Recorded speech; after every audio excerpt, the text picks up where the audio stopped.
Welcome to our very first Tales of Rescue podcast. We are calling this episode The Road Home. We're going to look at updates and new journeys. In addition, Tales of Rescue is a place of hope, second chances, and heartwarming journeys. This is the podcast where second chances come with four paws and a wagging tail. This is where we bring you the raw, real, and remarkable stories from the front lines of dog rescue.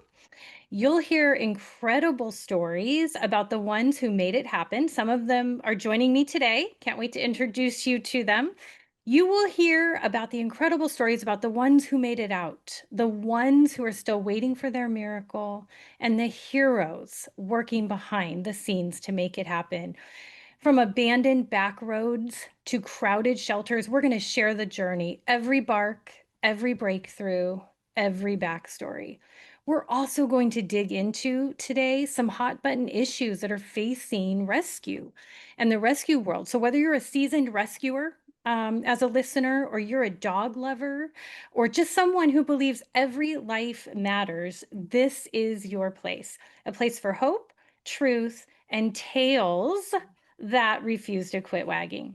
So we have a lot to dive into today. So let's get started. So joining me today are three solid, tried and true rescue heroes from two different rescues.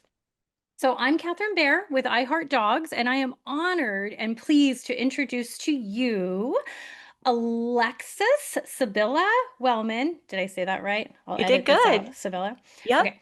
Alexis Sibylla Wellman and Chelsie Ringo, both from Bark Rescue in Clinton, Texas. And I have also with us Dominique Deneau. Is that right? Deneau? Mm-hmm. Deneau. Yep. Dominique Deneau from Karl's Canine Krew in Colorado Springs, Colorado. Welcome, you guys, to Tales of Rescue. Hi. Yay. Hello. Thank you for having us. Yes, we are so happy that you're here joining us. So, as a way to get to know us, I thought it would be fun for us to kind of launch into a numbers game. Do you guys play games? Oh, yeah. Yeah?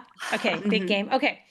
So, what I'm going to do is I'm going to say a number and see if you guys can state the relevance. So, let me give you an example. So let's say the number is 39.5 million, right? For us, that is the number of meals that iHeartDogs customer heroes have actually supported and allowed us to feed dogs since we started. Wow. Yeah, That's awesome. 39.5 billion. Wow. Okay, here's another number. 1,075. So that is the number of animals that iHeartDogs has saved through our Second Chance program. So flying them from high kill to no kill shelters. That includes our last rescue road trip, which we're going to talk about. Yay. And the last number for me is 12. And that is the number of years that iHeartDogs has actually been in business of selling products and saving dogs. So kind of cool. That's Okay. awesome. All right, you guys ready? Your turn. Oh, yeah. All right, the number is 357. That would be the number of dogs that Chelsie and I have saved since we started our transport program with Bark in July of last year. We're at Oh my one gosh. one year yesterday. Oh, yeah. Yay. Congratulations. Thank Congratulations. you. Wow. 357 dogs. That's amazing. Okay. How about this number? 10 That unfortunately I wish was higher, but I believe is our number of about the adoptions we get a year out of Bark out of Bark. there. Yes, ma'am. So 10 adoptions. In Texas, yes. Gotcha. Okay. All right. How about 22? That would be the number of dogs that we have in our kennel. Ah, all right. And how about the number 5? Unfortunately, again, another low number. I wish that we could gather some more of. So that's the number of fosters, people we have helping us, keeping them safe until they're able to get on their rescue road trip to Colorado. Nice. And that's in Bosque County. Is that how you pronounce it? Bosque Bosque County? County. Bosque County. Yep. Bosque County. Okay, love that in Texas. Okay. Yep. Couple more numbers for you. 11. That was unfortunately the number last weekend on Monday, Chelsie, of owner surrender requests for us to take their dogs in. We have Oh, 22 dogs in our kennel. That's half of in one weekend. People trying. wow. Wow. 11 over a weekend. Okay. That's wow. Okay. How about this number? 781. Those are the miles between Bark and the lovely lady with blue hair, Karl's Ah. canine Dominique. Woo! Yes. Yay. All right. 781 miles. I love that. Okay. Yes. Last one for you, for Bark. Okay. 100. What is significant about 100? Unfortunately, I don't know the answer to that one. I'll give you a hint. Could it be related to your home? The number of dogs that have come through my house that I've helped foster. I'm like, what is that one? Yay! Yeah, there's been 100 dogs through our house that I Oh personally have helped. my gosh. I Okay, didn't know the closest one to my heart. I know. I was just gonna say, okay, that one, I think it's just such a way of life. It's not even a standout number for you, And Alexis. yeah, Yeah. and I haven't been doing it that long. I think Chelsie got me started doing this probably 2 years ago. So Uh-huh. 50 a year. Wow. Just Awesome. 50. I Just mean, 50. no big Yeah, deal. Yeah. yeah. Yeah. Incredible. Okay. All right. Let's jump over to Dominique at Karl's Yes. Canine Krew. So Dominique, couple of numbers for you. All How right. about the number 130? So that luckily for us is the number of fosters that we currently have fostering, whether that's full-time, temporary, or emergency. That is the number of foster families that we have over at Karl's. Wow. Amazing. Okay, let's just stop for a minute and think about that. So you have 130 that do that. And then Alexis, your number was 5. 5. Yeah. Okay, we're leading into something about why we're doing road trips around here. Okay. Mhm. Okay, how about this number?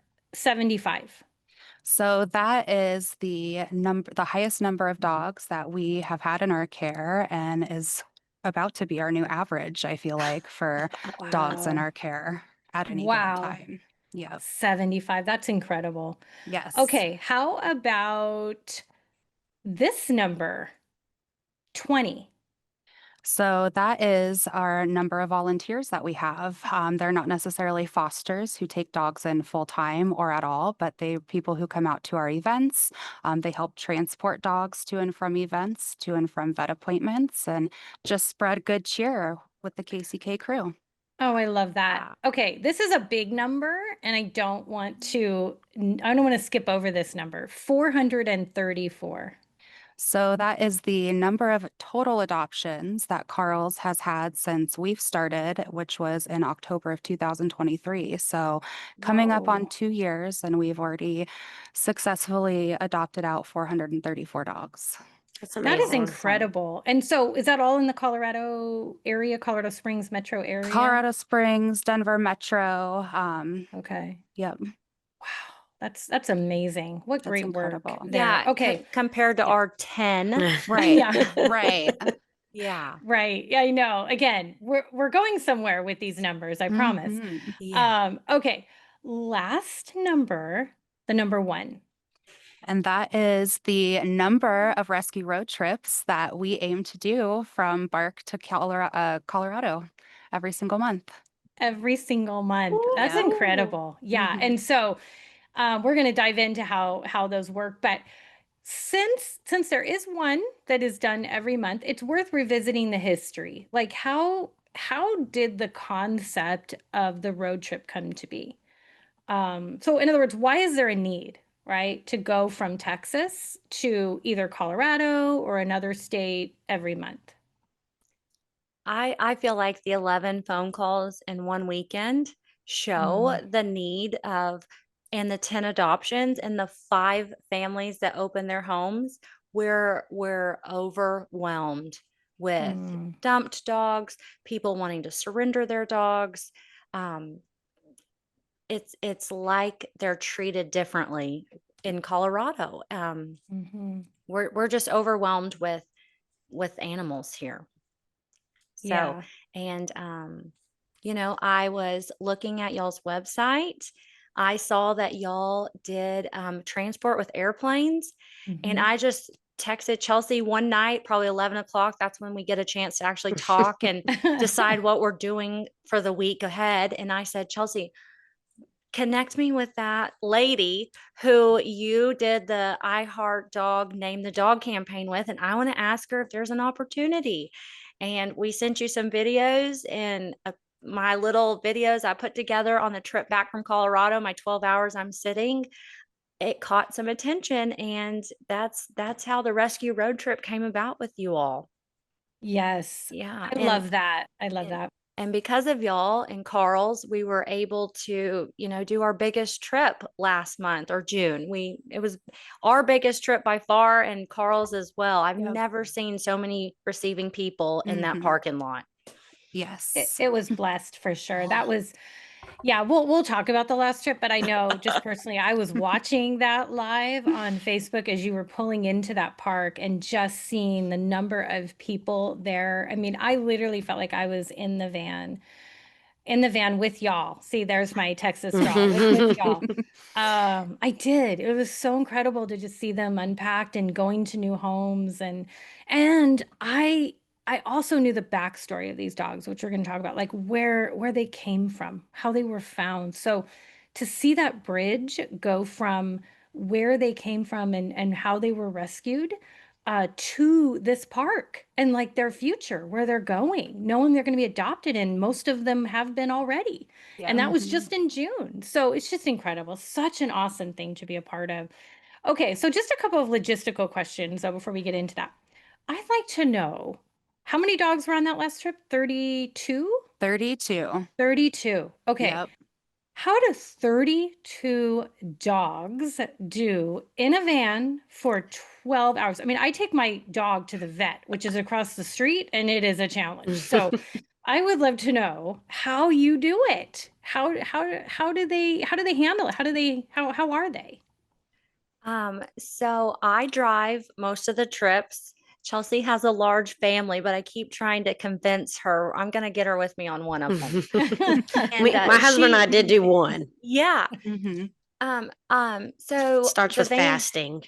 yeah, yeah, yeah. Chelsie makes sure that she texts all the fosters a couple days before that we do not feed or water after, well, most of the time it's midnight, but now since it's so hot in Texas, we're leaving about midnight. So we try not to feed about 8 hours before we go. Mhm. But Colorado has very strict laws. We follow rules with PACFA, PACFA. And, I'm required to stop on my trip up there every 6 hours, and they get water throughout the whole trip. So back to your question, before the trip, I like to have most of the dogs come to my house. There's anywhere from 10 to 20 that are going on the trip that are probably at my house. And we have a really nice fence. So I let them run all day and all night. So by the time I'm loading them, they are wore out and they sleep most of the way. And Wow. so yeah, that's how we get them And, loaded up. and we do, like I said, the fasting, and we put newspaper down. And so if there is a potty accident, Alexis is constantly, at gas stations cleaning it out, switching the newspaper. And like Yes. she said, we have little water buckets that clip inside their crates. And so they have water the whole 12 hours.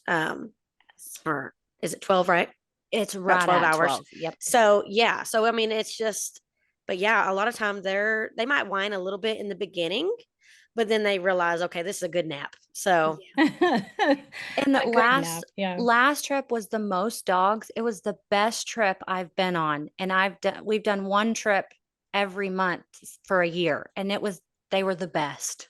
They were Wow. great. something kind of funny Alexis likes to do is whoever rides with her, because sometimes she has to find whoever's available of her friends or family. Um, Whoever rides with her, she gets a picture every time of their first whiff of potty accidents, because it's always shocking to people that don't do they're this on a they're like, daily basis. yeah. Yes, and so she has a good album of her family and friends with getting that first whiff on the road. It's pretty funny. Okay, you're gonna have to So send me some of those, yes, Okay. Alexis, I can do for that. sure. I can do Yes. yes. that. One thing I do want to note that I loved, and it just speaks to your heart and the care that go into taking care of these dogs, and I know our audience would love to know this too, is that you guys are in Texas and it's hot. So you guys are driving at night to alleviate, to bring down the temperatures, right? So through the night, what time do you leave? Our last trip we left right at midnight. Oh my gosh. And Okay. and by the time you get to Colorado, the temperatures are not so severe either. So Mhm. Yeah. about the time, the sun's coming up, it's getting a little hot, we're almost there. Yeah. So, Which is yeah. fantastic. So there's that. And then there's fans that I saw you clipped to their cages. So in the event Yeah. that they might just be feeling a little warm, right? They have fans. So incredible care. Just a shout out to just how well these dogs are taken care of. Um, okay, so I love the fact you talked about having them at your house. And by the way, Alexis shared some video with her. Oh my gosh, it's like if you were to take this video of her loading and building the van and putting the cages in the van, and you were to just like have a time lapse video of her Yeah. just going for hours, like building I just have to give a shout out just how much work both of you guys, Chelsie, you doing the vaccines, getting them ready to go. Just, you guys are amazing. Thank you. Yeah. Chelsea's oldest son, how old is River, He's Chelsea? 10. He loves to come help us stage the van. It's like Oh, Tetris. And then Mhm. and then the girls get in there and like test the weight. Her girls, so we have the cutest picture of her littlest one just sitting there like eating a popsicle. She's like, "You did a good job." oh, I So We all love do normally it it. together. it's a family affair. Yes. It is. It's such good memories for you guys. It's also Um, teaches, good life skills, mhm. about caring for Responsibility. something. So with one trip that my husband actually did with his father-in-law, when he came back, we had the kids sanitize all the kennels and the van with me. And so it just teaches, that responsibility. And there's a lot that goes into it from the beginning Yeah. to the end. So That's so true because you don't think about that. Like, okay, the dogs, mhm. here you go, Dominique, thank you so much. And Right. they're off. Like, you don't think about, oh, yeah, That's there's not 12 the hours end of back. it. No, Yes. we Right. sanitize each kennel between every trip to make sure, they Everything don't. comes out, everything goes back Yes. in. Yes. Right. Yeah, so that's just another like huge applause to you guys' dedication and keeping things sanitary for the dogs, which, is amazing. And so of the 32 that went, right? Mhm. Dominique, do you want to share how many have been adopted at this point? Like what are We only have 7 kiddos left who are still looking for their forever homes. Wow. Oh So, my gosh. yep, it's insane. So that means that we've had 25 of those 32 have found their forever homes here with us Wow. since arrival, Awesome. which is amazing. Wow. That is Yes. truly, truly amazing because think about that, like that number, 25, and you guys, Bark, are doing 10 adoptions a year. So Yeah. Yes. if those dogs were to have stayed in Texas, what does that mean? There is actually a diagram that I would love to insert, and it shows Chelsea, do you know what I'm talking about? The reproduction picture that we Yes. show everybody? Hmm. It will blow your mind about how fast and how many it can triple in. I wanna say it's like 3 months or 6 months, the Yeah. diagram. Hmm. So if those 32 dogs didn't get out, they stay in the kennel. And so, or in the foster home. And like I said, so then the ones that are on the street or on that county road, they can't come in. If we don't have a spot, Yeah. they can't come in, unfortunately. And Yeah. so if we did not have that, I mean, it's very, very few that get adopted here, as you can tell. So, Yeah. I mean, they would be sitting. Yeah. So we're very, Yeah. very thankful for the connection and relationship that we have with Carl's. Mm-hmm. 100%. Yeah, that's just a true success story, you guys, that is worthy of celebration for sure for those dogs. So let's talk about some of the dogs that went on this last trip. So for our audience, if you guys were following along, the road trip took place June 16th. And again, they drove overnight. So it was a Friday night into a Saturday. They pulled into the park Saturday morning about, I want to say 10 a.m., I think 10:30. Mhm. yeah, I think I was a little late. I think it was 11. 11. It Okay. was, Because yeah. they had an event that day too. And Oh, so yes. there had never been that many people. It was pure chaos. And we were trying to, just get everybody comfortable and happy because then they were on to the next to get the ones they already had in their care adopted out. Yeah. Oh, that's fun. That's just the life of rescue, right? It Like is. from They're It's a committed. go, go, go. Hmm. yeah, just one thing to the next, right? Mhm. It's like, do you ever take time to celebrate? I mean, that's really the question. Do you have time They to do that? When I was there, they were forcing Dominique to have the next day off for her birthday because she has not had a day off in how long? Since we started in October of 2023. What? Not one I weekend mean, off. not really. No. Wow. It's a commitment. It's Her a team, life. Wow. her You team was pushing her into her car after we unloaded to like go home and enjoy one day. Did you, Dominique? I That's the did. million dollar I did. question. I did. So you took Not the one day full off. day. It was probably about 8.5 hours. But I know. something that Duty she said is it's call. a lifestyle. It really is. I mean, Yeah. when you're in it, I It's mean, 24/7. Alexis Yeah. and I are answering questions from people out of state 24/7 because they're not on the same time as us. Right. And Wow. it really doesn't, I mean, it can wear you down. You do need breaks to take time for yourself, but we enjoy doing this and we just want to help so badly that Hmm. it's never a problem for us, to It's answer at random times. Yeah. I think maybe our husbands might get a little like, hey, can you put your phone down for a little bit? And we're like, oh yeah, sorry. But yeah, it's a lifestyle. it's a Yeah. So passion and a it Yeah. love, is. It and is. I it's love that. I yeah. I just can't even imagine our world without heroes like you guys. And heroes like our customers that, while they're not on the front lines, they're supporting to allow the front lines. So Right. it's a Absolutely. community effort for sure. But yeah, I love hearing about that because I just want to reiterate that you haven't had a weekend off in almost 2 years. Like that's just incredible. And Christmas.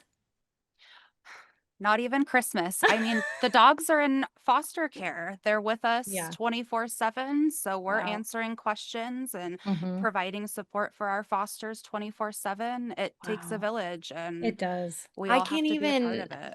I can't even imagine what it would be like to have to communicate for 75 dogs with 150 fosters also. We have 5 and I'm like, Chelsea, I forgot to go give shots to this one yesterday. Mm-hmm. Like that's just 5. Yeah. She has 150.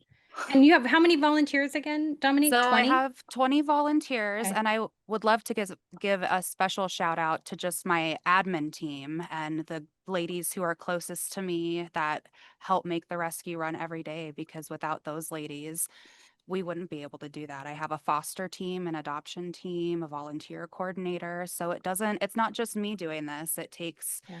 several people to be able to make it happen, just like it does with Yeah. Chelsie and Alexis. Yeah. It's always a group effort.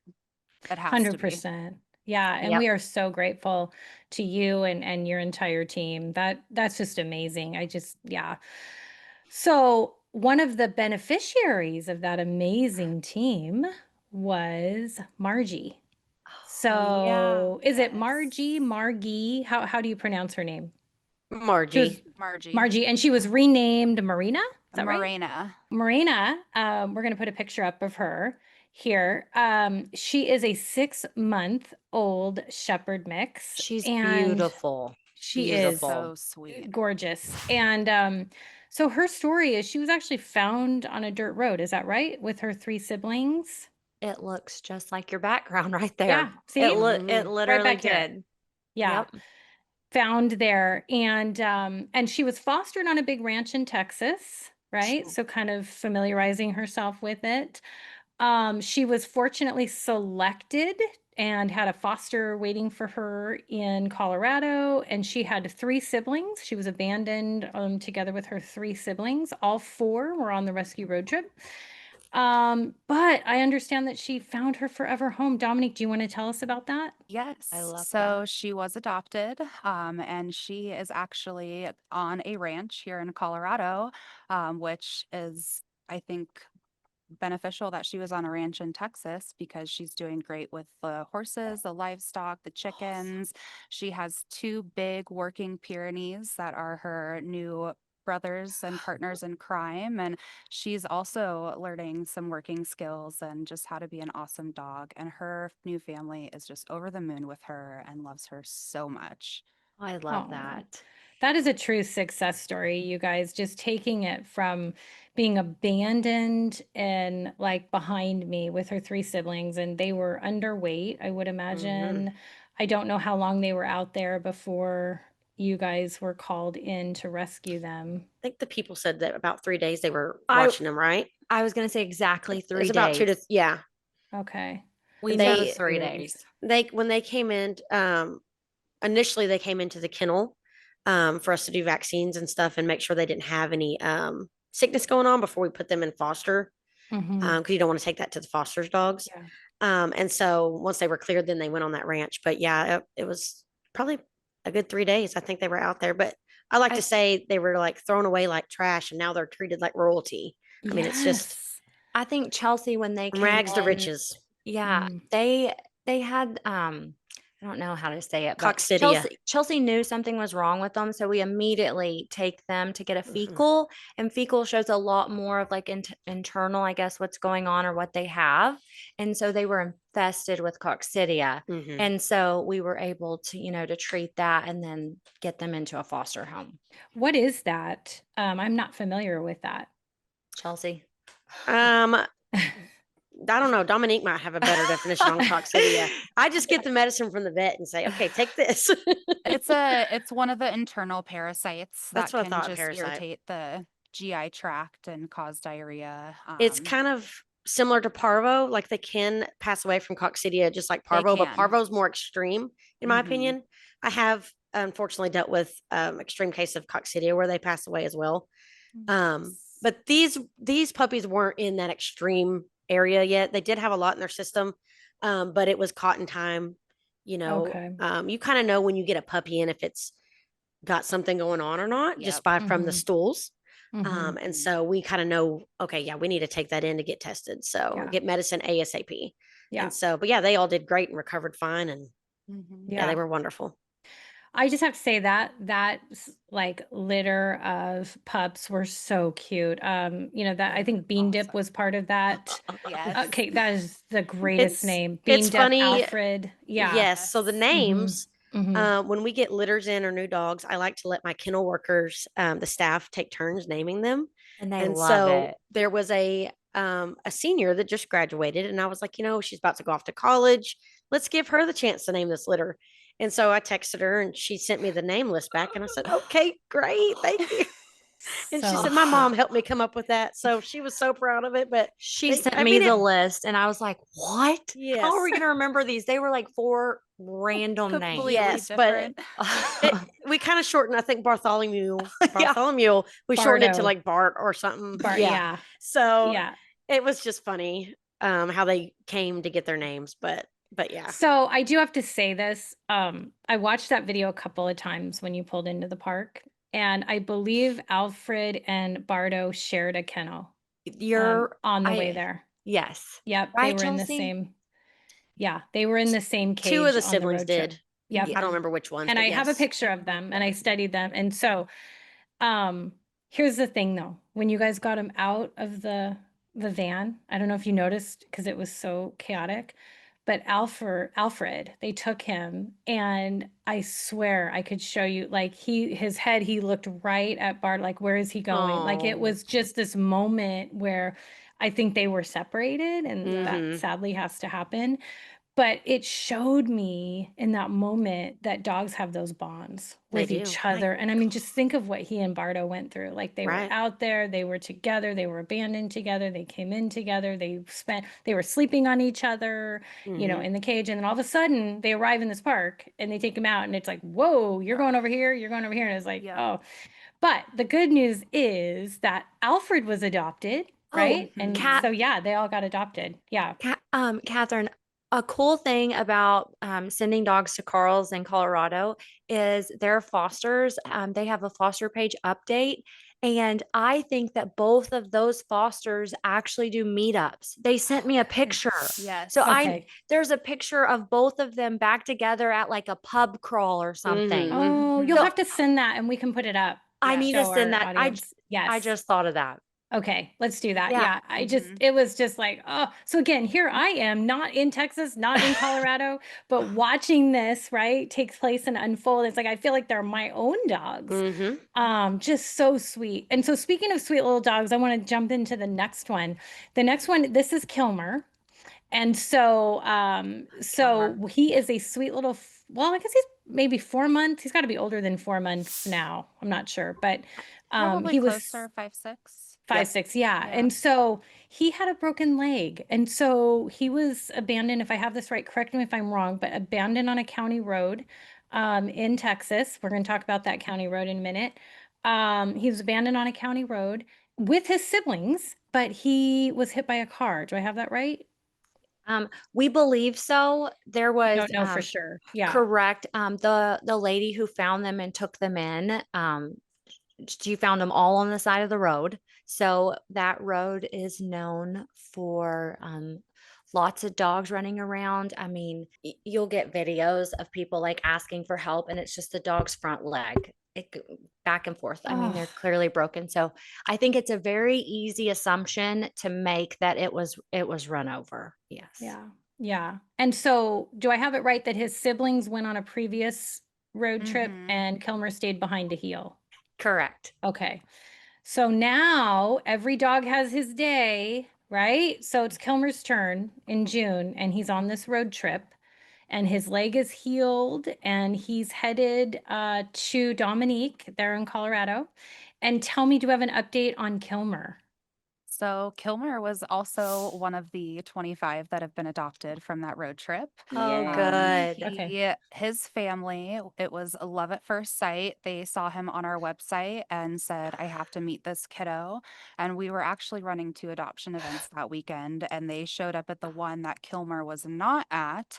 I got a Mhm. phone call from the team running that other adoption event, and they said someone's on their way for Kilmer. And I looked up and I swear they were right there, like, hi, we're here to meet Kilmer. And I said, okay, he's right over here. And they walked over and they spent an hour with him. But I swear the moment they saw him, I was like, yep, That's deal the is one. sealed. That Yeah. is Kilmer's going home with his family today. Oh, And they, again, love him. He's the only pet in their house right now. So he is just getting showered with love and all the things.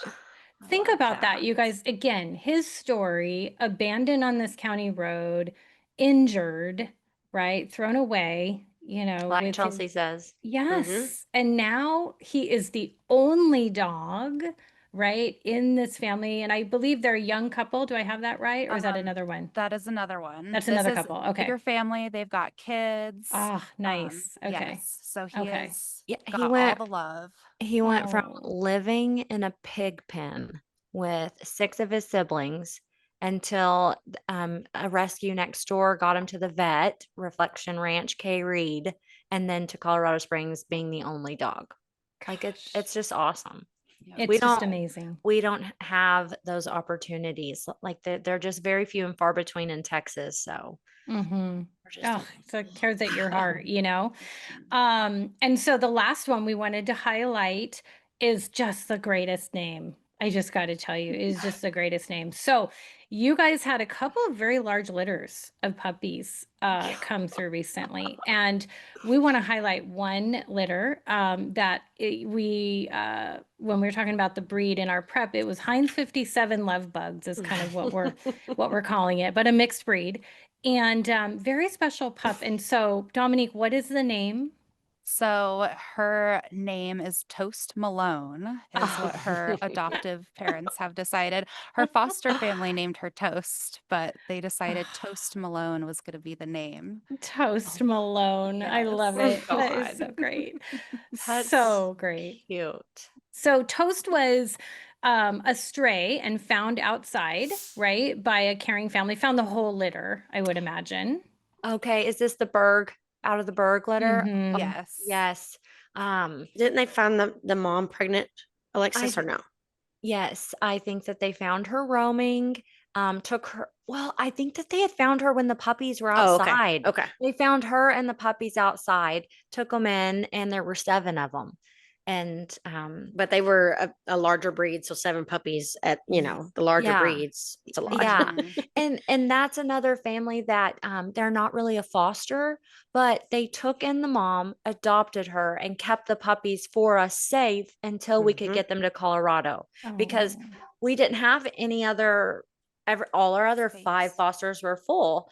And so we come across that a few times, like willing families that they'll work with us. And I think that's why we don't have a lot of fosters because they think they're going to get stuck with them. Like mm-hmm. I think that's why we don't have a lot of people, but Chelsie and I feel like we're doing amazing work compared to not having a transport program before. I mean, 357 dogs in 1 year.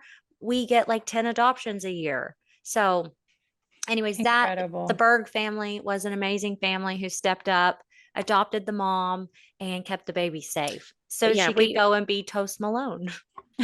and then a lot of times these families that do that for us, that they hold on to, they do become future fosters. We've had a couple of those that and they're like, Yeah. hey, they helped me out and they got these puppies to where they needed to be. So we'll hold that one for you for 3 weeks. Yeah. Yeah, So it's yeah. just, Yep. making connections with good people. Oh, yeah. That's fantastic. What a shout out Yeah. to that family for doing that. So he, Toast, and the rest of the siblings, right, went on the road trip. And I believe they went to 3 fosters. Do I have that right, Dominique? They Correct. split them up? So Okay. Toast went with 2 siblings, and then we had 2 and 2 broken up. So Okay. they were with their buddies for a little bit. And actually, most of them were adopted not too long after they arrived in Colorado. We had a huge Oh. Denver dog fair that we participated in, and most of the litter got adopted. Toast was not adopted at that time, but the Mhm. following weekend was adopted. A younger couple. This is going to be their first dog together, so super Oh. exciting for them. And Toast Malone is also just going to be so loved. And I remember my first dog and all of that time and effort and everything that went into Yeah. making sure that they were not only cute, but super well behaved and just the best little pupper dog ever. So I can only imagine that Toast is getting all of that. All that love. Oh, I know. yes. 100%. So again, to just kind of take it from where they started to where they Mhm. are now. So going from homeless, no home, like being found out in the middle, I can't even imagine what life would have been like, to 2 states away now, Colorado, and being the only dog like showered with affection, I'm sure, and attention. So I love that. So great work, you guys. And to all those that Yes. assisted and went into it behind the scenes, that's just Mhm. worth celebrating as well.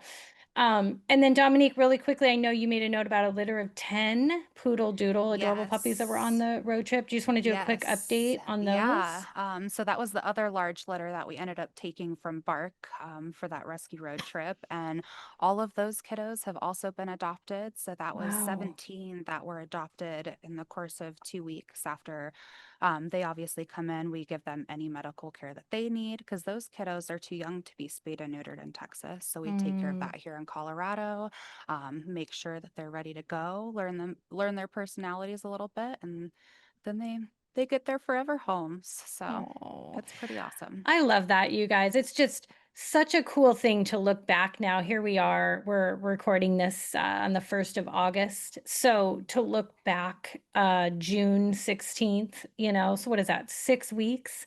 In 6 weeks going like, wow. So that's just a huge yay, like celebrate that, in this moment. Dominique, So yeah. how many adoptions did y'all get at the Denver Dog Fair? I believe we had, I want to say 20 something maybe. It was insane That's the amazing. amount that we had that day. That's amazing. Wow. Yeah. Wow. That That's is amazing. 2 years for Bark. Yeah. I know. They It's did it in one Yeah. it's day. Yay. mind-blowing. What are It Yeah. is. what are we Yeah. at right now, Alexis, for 2025? I think it's 7. And I thought we were at 6, so that's very close. Yeah, I think it was And at 5, and then we just got the 2 recently, yeah, so Jasper 7. and Sasha. So 7. 7. And I just want to say, like, people might not understand, like Bosque County, like listening in the other parts of the country or even internationally, right? So Bosque County, Texas, what is the population there? Oh gosh. I think we're about 3,500. Is that right, Chelsea? Yeah, that sounds about right. I think Okay. It's I made think up of a few different little towns, in the county, but none Hmm. of them are very big. Oh, and Yeah. I was talking about Clifton too, where we're located. I think we're about 3,500. Oh, just Okay. in Clifton. Okay, Yeah. yeah. So all the other little towns in Clifton are about the same. I mean, in Okay. Bosque County are about the same, Yeah. if not less. Some of these towns are like there's one gas station. So, Our Yeah. whole county has 19,000 people. okay, And I think, Okay. yeah, That so so 19,000 people. in our county. Yeah. And so there's probably finding dogs, all kinds of like all over the place. So that could be contributing possibly to the lower adoption rates. But either way, the other thing I want to point out is Bosque County does not have a government shelter there, like a county shelter, right? Animal control we do not have. Yeah. No So, city funding, no county funding for anything with animals. Correct, okay. Chelsea? Yes, some of the cities in this county have their own pound. However, most of them only take in dogs that are causing an issue, right? Mm, Well, Alexis? I think I saw a post on our police department page that they were no longer taking in animals. Yeah. And I can find that post and we can look at it. Yeah. Took a screenshot of it. So that's I don't know what their responsibility is. I need to find that out, but mhm. we're not animal control, but No, we're stepping up like we are. We sure right. try. So right. the expectation from people in the county that don't realize Is maybe that we don't us. have animal control, so they'll call us, I mean, 24/7, and demanding like immediate help. And it's just not how it works for a private rescue. Chelsea got Um, a voicemail at midnight on Saturday from the the sheriff sheriff's coming to office. pick up a dog. And that's just not Wow. what we're not trained in animal control ways. Cause I mean, there's situations that are dangerous and we Yeah. found ourselves in a couple of them on accident, Yeah. but um, Midnight, two we're not girls. allowed to go on people's property, stuff like that. Um, but yeah, no, I mean, even for example, on 4th of July, I had a call from Oh, just yeah. a family friend, and oh yeah, she works at Barg. Let's call her. And it's just not how it's meant to Yeah. operate. And Yeah. so there's a lot of confusion. It's a lot of the times the city, like in bigger cities, it's called an open intake process. So the city has to take those animals if they show up.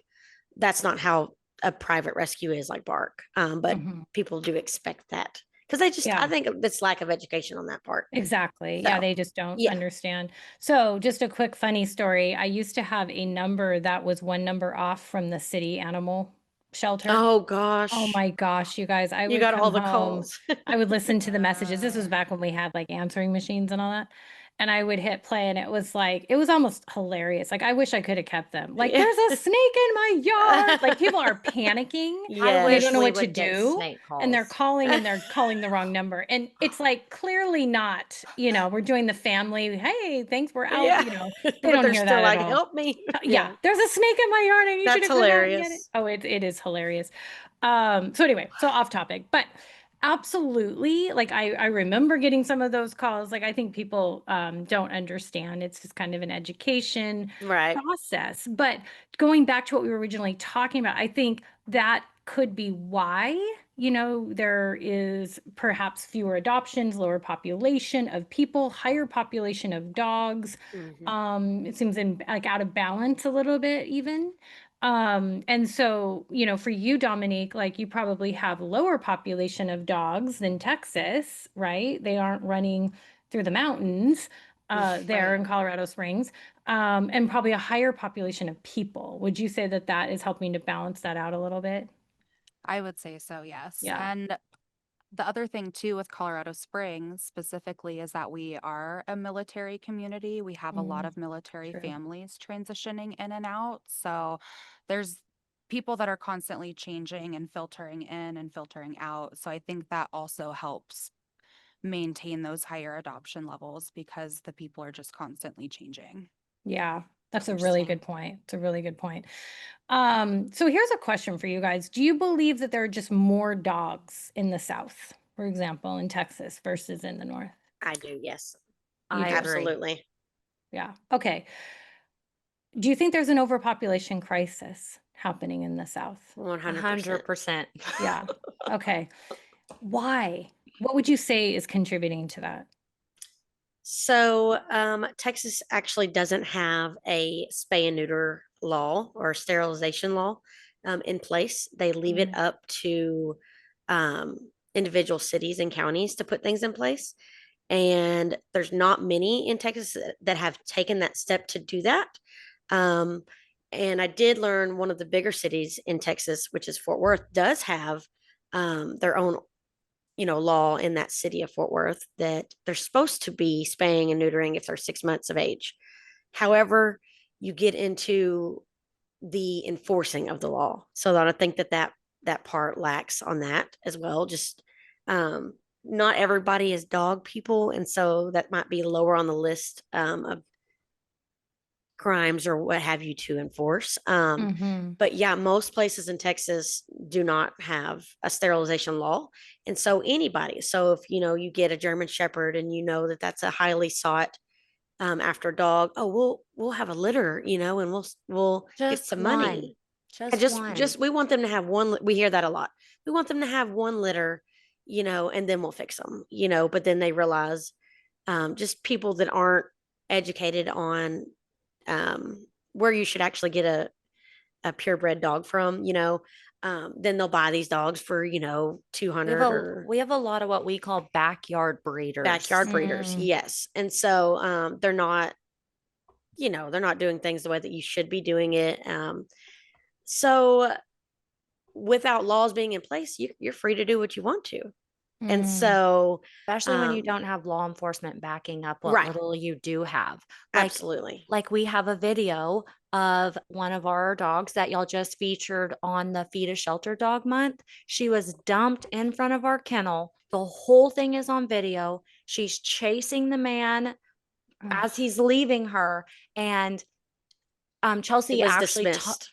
yeah, nothing. He And and then he also left threatening voicemails that if we contacted the sheriff's department, that he's quote unquote, I think it says, you better be careful. I don't know if Bark will be there tomorrow. right, And we correct. have those voicemails also. Yes.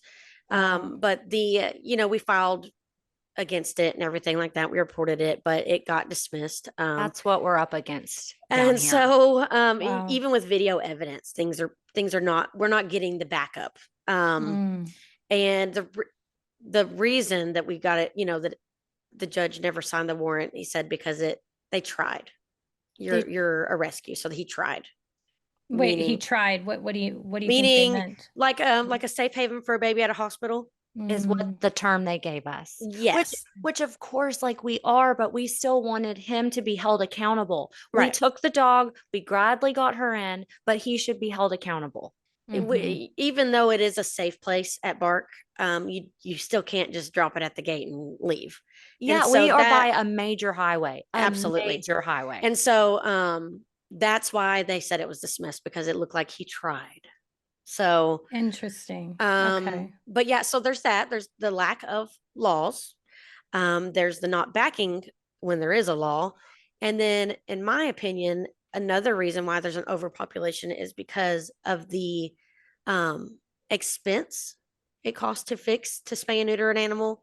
A lot of people don't realize that there are some low cost options. There's not a lot, but there are a few. It's still though at least $100, right, Alexis, at ABC and TCAP. On And their so own. people, I always say, these people have good intentions. They want to love the dog.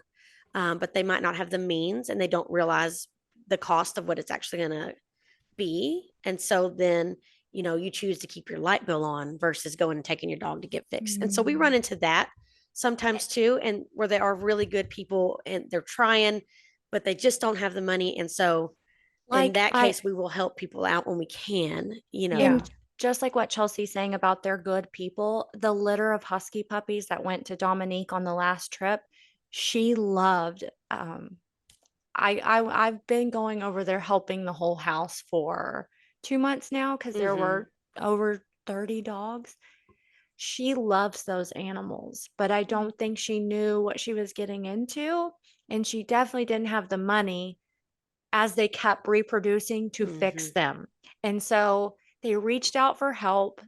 They're very kind people. And so what Chelsea's saying, like they just they didn't have the financial means.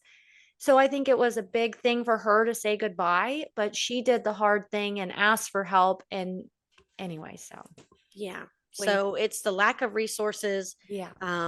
Education. And it's a big part of it.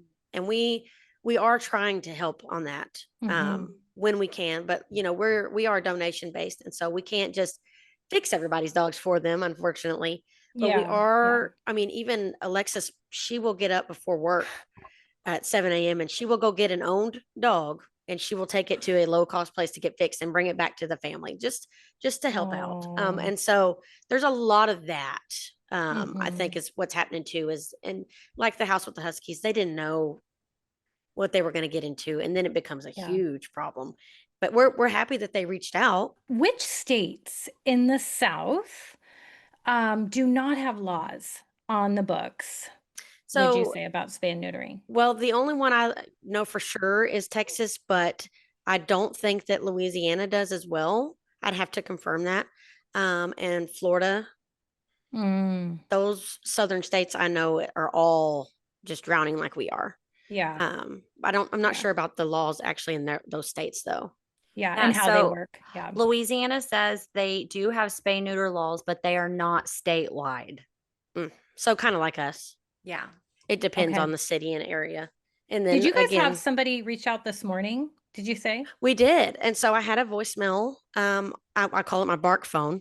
There was a voicemail on the bark phone, and it was a lady who found a Pyrenees, in emaciated and on her road in Alabama. And the dew claw was so long and like came and wrapped around. And so she said, and was like coming back out. Yes. And so I've never had somebody from a different state reach out for help. I've had, them want to maybe adopt and get on a transport. But I've never had somebody like, hey, I need help. And I'm not sure if that's just because our name is getting out there maybe, or this lady's just desperate and just calling whatever she can look up. Yeah. Maybe she Googled and bark came up as number one. So yeah, they're lucky you guys. Thanks to Karl's. Yeah. What can you do? Because I mean, there undoubtedly will be people listening from other states, right? And other countries even. So what would you say? I'm not sure. I know that our main focus is Bossi County. I'm not sure. I would maybe do some research and see if I could help her in her area. Maybe she just doesn't know where to reach out. And she, like I said, she just Googled and maybe it was the first thing that popped up.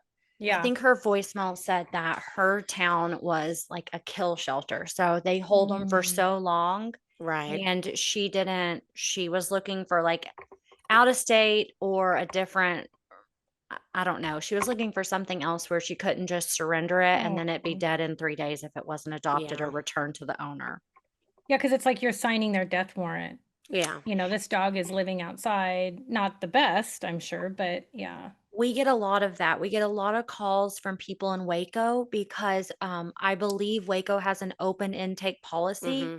And Waco is just like I live in Valley Mills, the town over. So I'm still Bosque County, but I'm a short 20-minute drive to the big city, what we call Waco. And no, they don't want their dogs, but they don't want to surrender them to Waco because it's a kill shelter. Yeah. Okay, that makes sense. So we get a lot of calls from Waco, a lot. Okay. So back to thinking about like the South and the epidemic in the South of overpopulation and the lack of there being a law on the books in some states. Um, I'm thinking like, why do you think there is no law there? Do you guys have any thoughts behind that? Whether like, why is there a Well, law in Colorado? You know, right. I I think think California, but yeah. um a big of it to some of it to me is a cultural difference. Mm, And so Colorado, you go up there, I mean, it's a dog friendly city. I mm-hmm. mean, they've got them at their restaurants and you see people walking their dog. You just don't see that here. There's a lot of, older like ranchers and farmers like that's my working dog. That's what he's for. You know what I mean? And Oh, so the interesting. culture is different. I just there's people like Alexis and I that are dog lovers down here, but not the same way as they are in Colorado. I mean, Like don't you Dominique, think?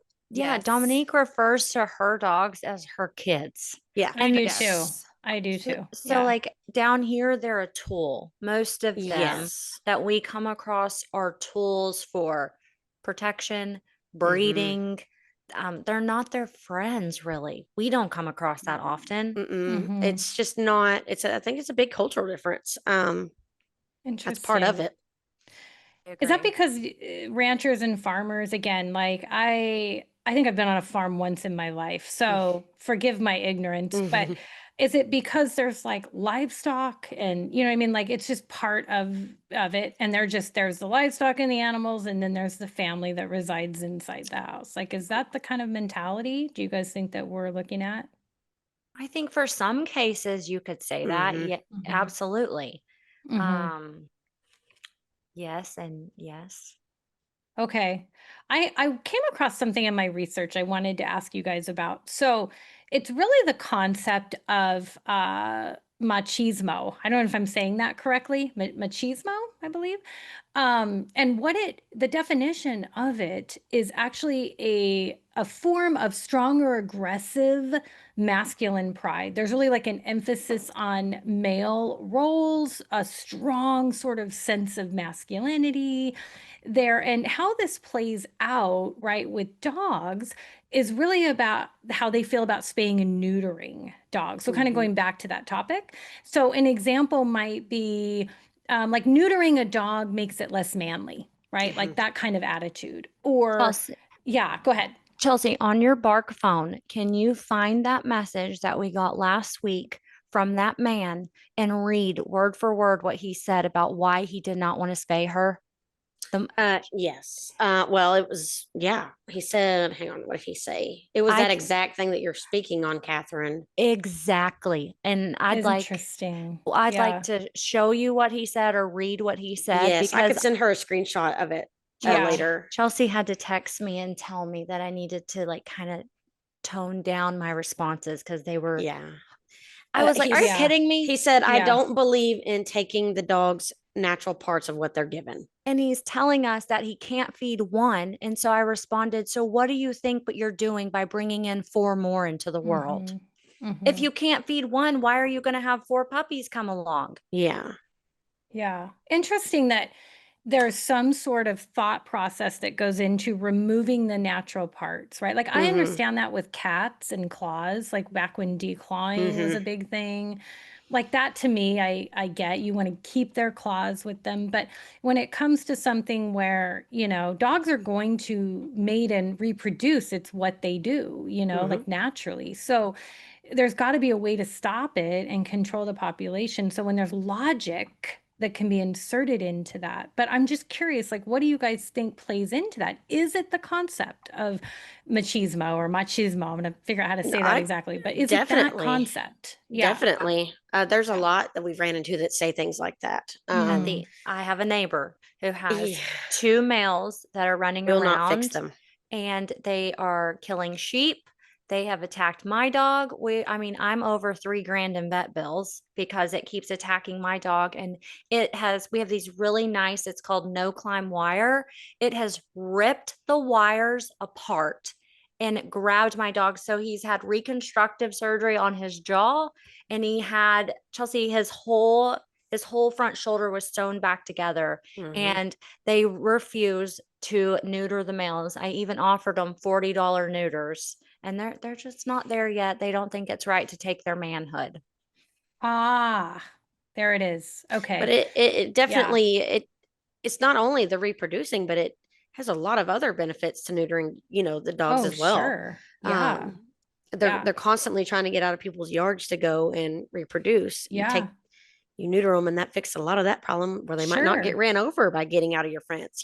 Right. So it's just a Yeah. constant battle. Yeah. And then, also, what about those that we mentioned backyard breeders, right? Mhm. So, what about that? Like selling a dog for $200 or whatever, Right. like the litter, Yeah, and and 200 is like expensive. They're selling them for 50, oh Right. my 25. Yeah. gosh. It just whatever Like, they can get, and they And see it as a source of income. Yep. that is tragic. And And so so, here's what I want to know. Who are they selling them to? Because if you guys are doing 10 adoptions a year, I'd like to know where people is this fighting market for people backyard yes. dogs? people fighting So, dogs. They're used as bait mhm, dogs. We see mhm, No, really? mhm. Oh um my Dr- gosh. drowsy dog rescue. She is the county over.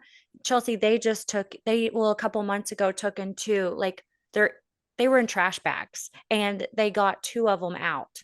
Mhm. You featured two. You met with Barb Catherine. She's with Drowsy Dogs. They took in two that Mm-hmm. were bait dogs, and they're Mm-hmm. pit bulls. Poor, Yeah. the sweetest babies The the too. The ones that people were able to be saved. the people they're selling them to are the same people that are letting them mate.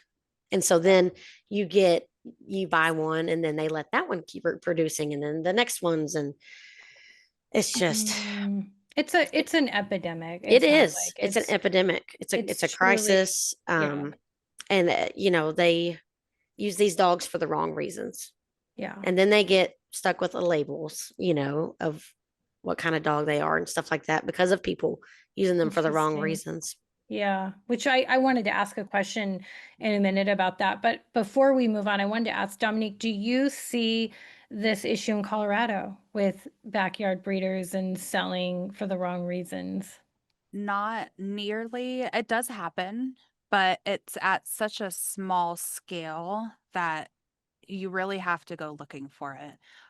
As Alexis mentioned much earlier in the podcast, we're also regulated by what's called PACFA.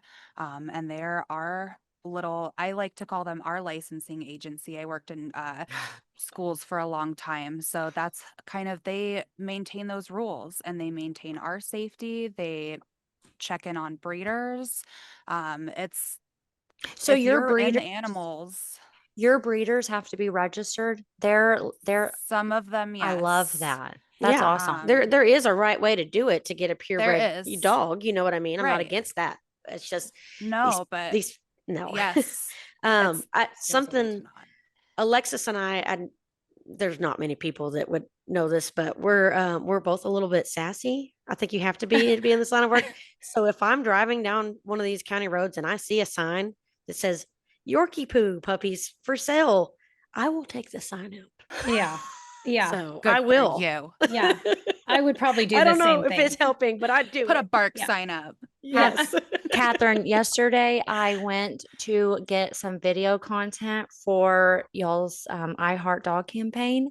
And so two of the dogs that we're submitting to Karl's, I wanted to go get a video of where they came from because Mm. in the action of me saving them, trying to get them out of the road, I didn't have my camera. Mm-hmm. So I went over yesterday, and the grass is it's a double wide trailer. The windows are out in it. There is like an eviction notice on the window. And like I said, grass growing out of everywhere. I don't know if someone was living in it or not, but I was like, as I was filming, then someone came out yelling at me. And so I don't know what my point was. It had something to do with what y'all were talking about. But Being sassy. oh Yes. yeah. Well, of course, I'm not as crazy as Chelsea. It's a free country. I Yeah. dropped my phone. Thank gosh it was in my truck and took off. But I got the video for Tyler. Oh, good. I mean, it just shows the background. That's all she was trying to do, Yeah. is show Yeah, where yeah. they came from. Where they So came from. It's we have some really rough neighborhoods and yes. areas that our dogs are growing up in or coming from. And Mhm. so Mm-hmm. Yeah. So it's good to get them moved to areas where they can be the center of attention. Right. And yeah, Yeah. so which goes back to why this rescue road trip is needed every month.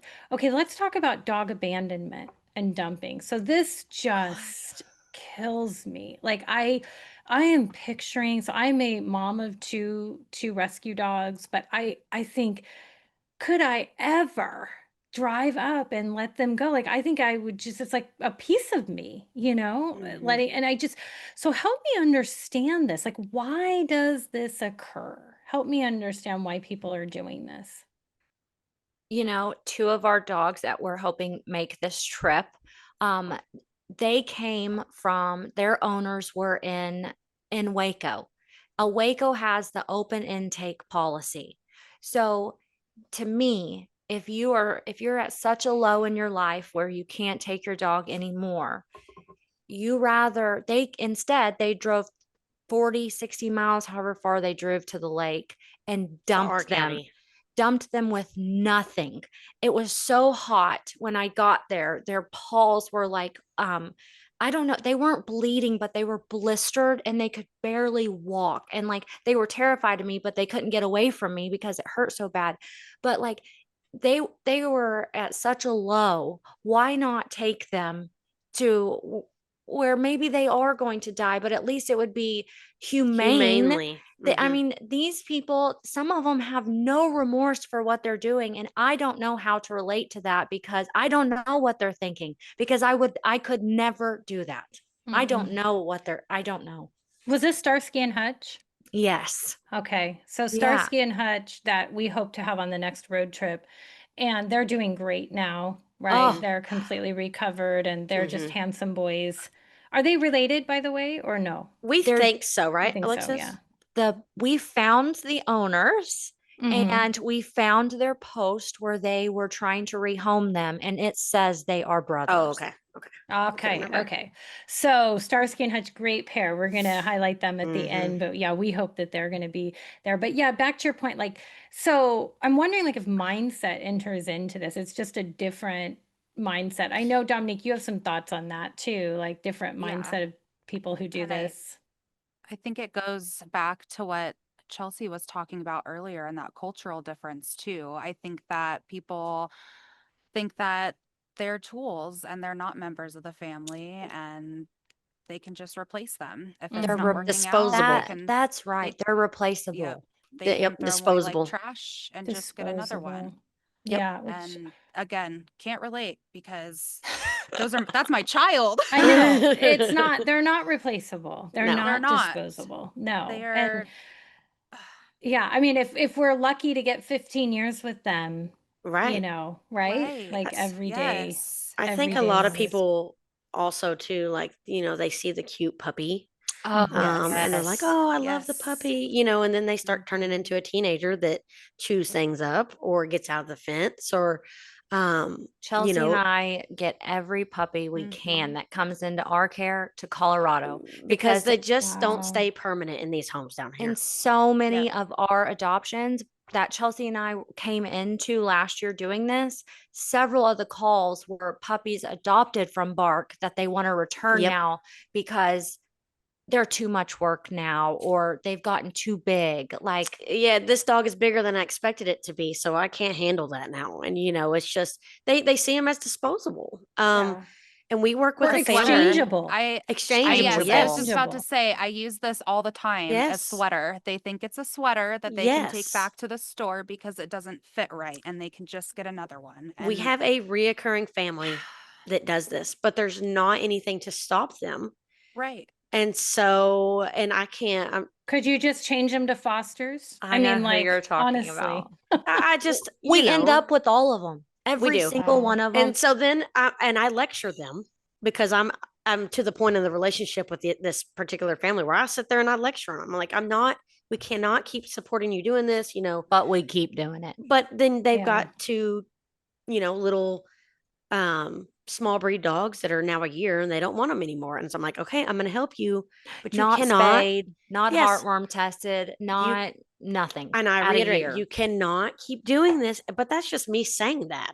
They're not going to get in trouble So for that it to by the me just law. feels like irresponsible dog It ownership. is. And It's there's a just, lot of it yeah, down here. I think that's a whole other topic. We could Yeah, do a whole absolutely. couple hours on that topic. But I think like, so going back to the dumping issue and how prevalent it is there, financial status, do you think that enters into it? Absolutely. I think Yeah. that there's a road that we talked about at the beginning. Yes, let's talk 26 about that road, 2604. Mhm. 2604. I personally have not been to that road because Chelsie knows my heart. I will pick up every one. And we don't have the money for that. We don't have the fosters for it, but Chelsea's been there. They're all over the road. Most of our calls for help come from that road. And it's I do believe that most of it is a lower income Mhm. community, and that Chelsie and I have tried to help in a way to start spaying and neutering the adults over there, because if we can at least start with that, at least the puppies aren't suffering, or there's not puppies running around as much. And most of the dogs that come back are heartworm positive, and they're not treating it either. I mean, we can bring them back, but they also don't have the money to treat it. So a lot of the dogs out there that come in have parvo, they have coccidia. I mean, we spend a lot of money. And then like Reflection Ranch, who took in Kilmer for us initially, she took him in with a broken leg.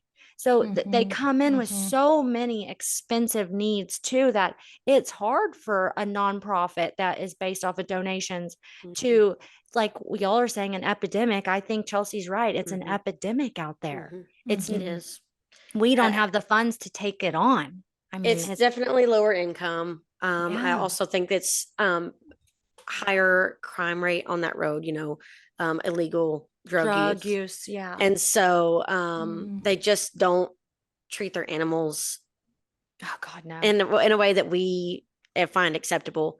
But yeah, I mean, And there are I- good people on that there road. are Like the family that took in Kilmer and his siblings. They're few and far between, but the they are people there.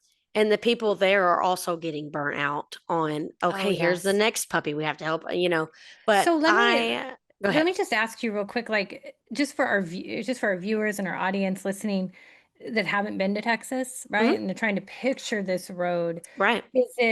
Do people live on this road? They Is do. it a dirt road? Is it a paved road? Like, tell It's us what that looks like and it starts you off as think. paved, Yep. with some of the nicer houses, and then it goes Yeah. to a road kind of like what your background is, and Uh-huh. there's lower income houses like campers, Lots of campers. yes, mobile homes, campers. We can get you some pictures. Okay. So We yeah, can Yeah, get- just so we understand. it looks like kind of what you're at, but there are Yeah. several campers and mobile homes, and then add a bunch of loose dogs. yes, A and so bunch. I've worked in rescue on and off since 2019. And the prior company that I worked with, she helped a lot down that road. And so I would be told, hey, go down there and check out this call that we got. And just as you drive down, the further you get, puppies are just running across the road, running underneath mobile Oh my homes. gosh. And a lot of them you can't get because they haven't had any human interaction other than being They're almost like born and feral cats, but yeah. they're And feral so dogs. and Yeah. so many adult pits that you can tell just from the road aren't fixed, and everybody's running loose. It's And so just the county doesn't mm-mm. deem this issue or I think They don't funding, go down there and see endangerment it. It's not a problem. right? And funding, okay. there might be funds set aside for animal type stuff, but there's not really many people advocating for the funds to actually go to these projects to fix it. This road itself is going to take a lot to, and again, it's the To enforcing. fix. Yeah. It's the enforcing of it. So, okay, you guys get a call, right? There's a Mhm. dog out there that requires you guys to come out and get it. Do you trap the dog? Do you capture just it and bring it depends. in? I mean, what is your Yeah, response? we've had to do that before. We have traps ready for that kind of thing. but yeah, it really depends on the situation. Mm. And like I said, Alexis and I have found ourselves in some dangerous situations because we're not animal control, but we try. And Yeah. so, Is it just you two at Bark that go out and get the dogs, or? mostly, Wow. Okay. We have one other girl. Her name is Erin, and she's really good at trapping. yes. Like she enjoys it, and that she's just like an animal whisperer. And then we have another young girl, Abby, Hmm. and Chelsea's been teaching her like a Right. lot of what we do. And so between the four of us, now that our president Jackie, she's kind of like starting a business in Venice. She used to do a lot, but she's gone Mhm, now. mhm. So it's mostly the two of Hmm. us with some help from two others. Yeah. Wow. Yeah. That's just incredible. So, yeah, thank you for that backstory on Road 2604. I know people I know it's not in your county. I know it's in a It's neighboring one, yeah. county. I think that's Hmm. important to point out. But it's literally Yeah. like a bridge splits the Right. counties. Mm. So it's it It's a could 10-minute easily it drive. could easily come into Bosque County if Right. it's not addressed. Mhm, mhm. Yeah, that's true. It could spread right into Yeah. that. One thing you said, when we were talking off camera, and just looking, planning for today, Alexis, as you said, when you get a call to go out there, 2604, it is like the call you don't want to get. It is it is like the worst case scenario usually. And like I've been on for an education with you guys in terms of like heartworm and how it's transmitted and that it's happening out there and it's truly like an epidemic happening out there. Hmm. So there's that. There's usually some sort of injury that is Hmm. sustained from being hit by a car. I mean, it is just like, wow, tragic, right? So you guys go out there and get those dogs. But I think the whole problem, right, going back to spaying and neutering, just the overpopulation and the financial component and people abandoning these dogs and dumping them, for lack of a better word, it is creating this immense strain. It's creating this immense strain Hmm. on you guys, on shelters, right? The overpopulation component of that. And so it's just interesting, like to think about what has to happen, both within the system, responsible dog ownership, education. There's so many components that play Hmm. into it. But I know what each of you guys are doing on a day-to-day basis and our audience is doing to support these efforts. It is making a difference. Oh my gosh. We got to do our Yes, biggest rescue road trip because of the yes, amazing supporters. yeah. Hmm. Normally, like the past trips, I'm begging my friends and family and Chelsea too on Facebook to help us cover our vet bill. And if Mm, that used to be our goal, if we could just cover that vet bill for the Hmm. month, we had enough to at least start next month and just have enough for our next vet bill. I was personally paying for the gas a lot of the oh, time. I yeah. pay for my own hotel rooms. Like all we were doing was like begging our personal friends to make $1,000 to be able to like Hmm. cover Wow. the base expenses. And with the last trip, we were able to branch out and help even more. And so Yes. they are making a huge Huge difference for us. difference. Huge. Yes, Like Huge. absolutely. Yeah. I And I you hear us talk about the low number of people even in our organization.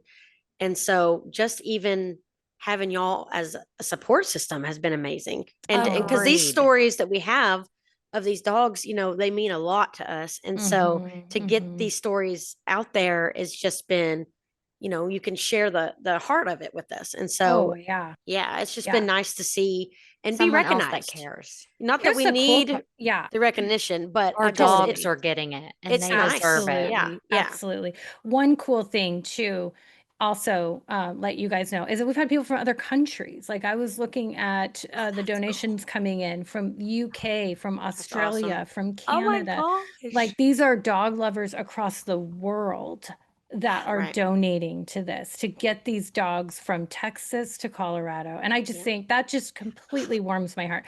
Like you talk about, there's one part of humanity, right, that's dumping the dogs on 2604. And they've got the other side that are donating from across the world, where it's like dog owners That. unite, dog lovers Mm-hmm. unite, come together.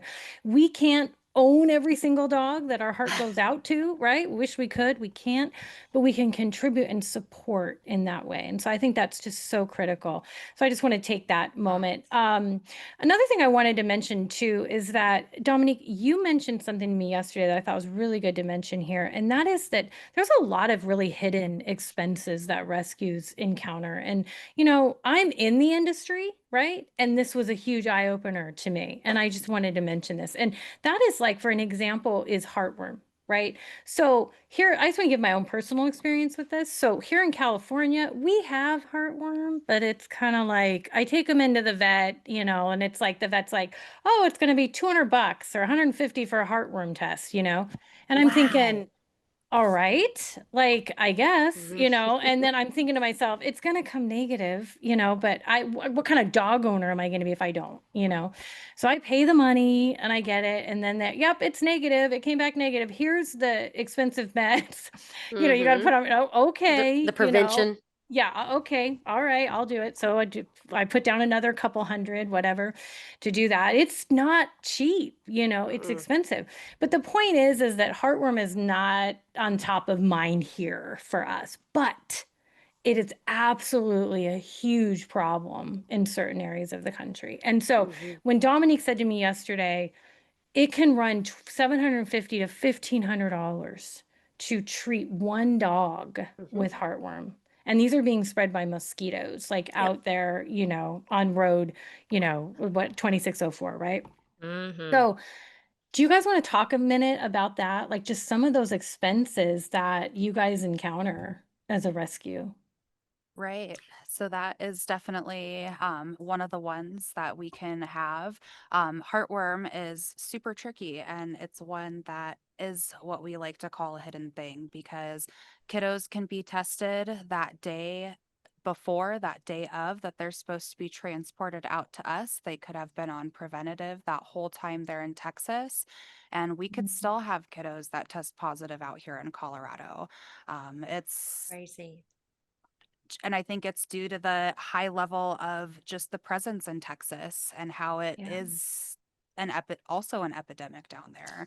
Hmm. And Yeah. I these think dogs just, ugh, one big reason why heartworm is super present here is because like roads on 2604 or even just here in Clifton, it's hot in Texas. And so what do you do when yes. it's hot? You leave out a whole bunch of water for your dog if they're having to be outside, Oh, because yeah. some people have to have their dogs outside Hmm. during the day.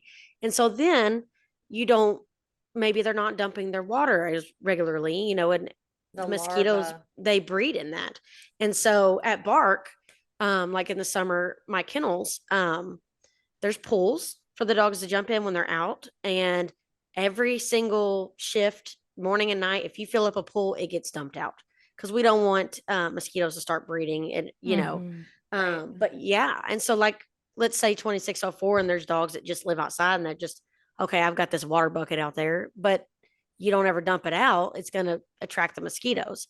And so, and another problem over there, it is by the lake, which is another big Hmm. Right. source of water. Uh, And so that's to me is why there's a sure. whole bunch of heartworm positive dogs over there. Yeah. Yep. Another struggle that comes with a heartworm positive dog is the time frame to get them Yes. heartworm negative. Right. I am personally going through that with my foster right now. His name is Samson. He was featured on Feed a Shelter Dog. Samson. Yes, he's the big white Yes. fluffy Pyrenees. We'll put a Yes. picture of him up. We He's love him. Yeah. beautiful.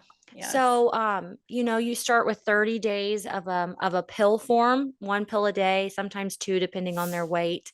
And then after the 30 days, they get an injection. And then a month later, they do a 2-day, 2 series injection, one day, one the next. And then you're supposed to wait another 6 months after that to retest them. So that's Yep. 9 months. And so right now at our kennel, we have 4 or 5 heartworm positive dogs. And it's like some states, Wisconsin, it's illegal to send in a heartworm positive dog. So it's not like we're not stuck with them, but we are stuck with them Yeah. until Till we they can get test them negative. negative. Yeah. Because we're not going to send No. we're not going to send a heartworm positive dog without, like, at least we did one to Iowa and we sent all of her medication. So that Mhm. was their choice to She had take a year's on. worth, right? Yeah, and I think she was on, like, I think she was close on her treatment to being Mm-hmm. done. I could be wrong, but what I'm trying to say is it's a very lengthy process Mm-hmm. and it's very expensive. And Mhm. so it's hard when we And come another across thing heartworm. I think too that really we need to understand is that while you guys are maintaining that dog and treating that dog, it's occupying a kennel, right? That we I think may have mentioned earlier that another dog Mhm. can't come in Right. Yep. and take that. So it is a problem. It's an expense and it's absolutely a problem. Um okay, so I wanted to kind of jump into a few questions if you guys are up for Okay. this. Okay. Yeah. So these are kind of some like really controversial topics in the world of rescue and dog ownership, but I wanted to kind of talk about that. And so the question is, and we were talking about basically some more aggressive dogs, right? That you guys have come into contact with. And so would you say that it is okay to adopt a dog it's like, what are your thoughts on adopting a dog with a bite record? Are they an adoption candidate? Where do you guys For stand? So Go ahead. for Karl's, I think it's circumstantial. I think every instance that a dog bites is circumstantial, minus if there's a genetic or some sort of biological component that's going on with the dog. Um, 9 times out of 10, when a dog is biting, it's out of fear, it's out of the unknown. It's scared.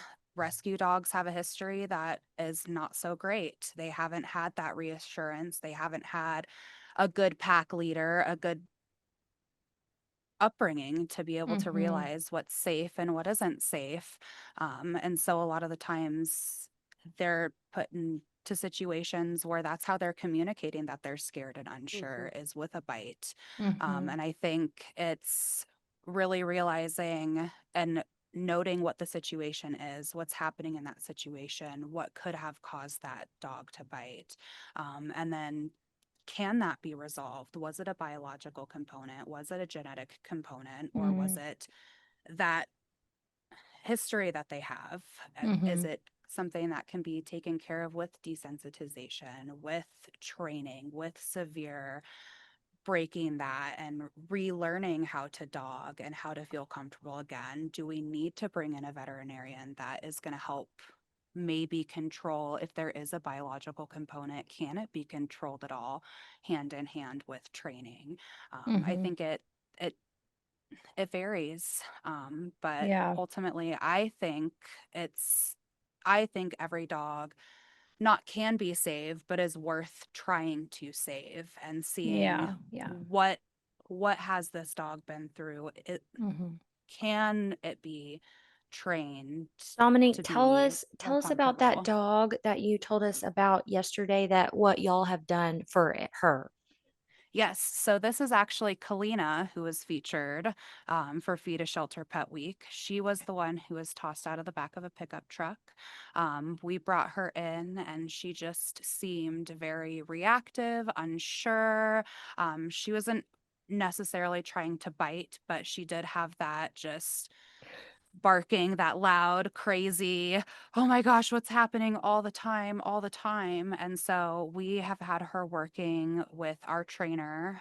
She has been evaluated by a veterinarian to see if maybe some sort of SSRI or some sort of anti anxiety medication may be beneficial. But really, what we've discovered is that she needs a lot of stimulation. She needs a confident owner who can help her feel safe because she's a dog that picks up on energies and the people around her.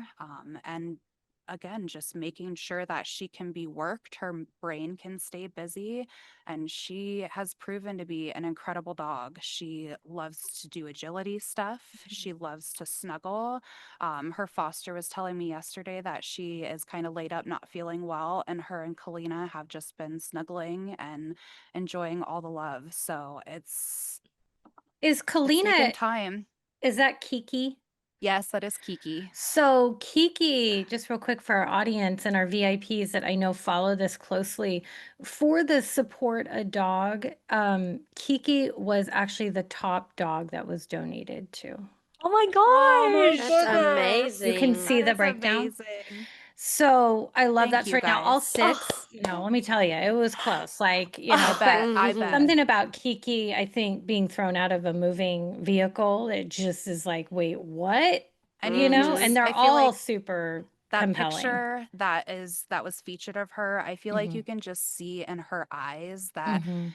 she's a dog. She Yeah. doesn't look scared. She doesn't look terrified. She's just happy. And she's Hmm. Oh. like, I'm gonna make it and it's gonna Yeah. be okay. Mhm. Yeah. That's awesome. That's so Isn't that awesome. cool? Thank I you mean, you guys. guys, it's That's just so cool to incredible. see because our customer, like, She's so our deserving. supporters, yeah, they get to pick, Yes. which Right. one. And so it was just really cool to see that. I was like, That's awesome. oh, but Oh. yeah, so I think so going back to, I think what I'm hearing you say, Dominique, is that you know what, you work with them and you exhaust all efforts. Now there is an expense and there are funds that come into this, Yes. going back to that hidden fund Correct. piece, Yep. right?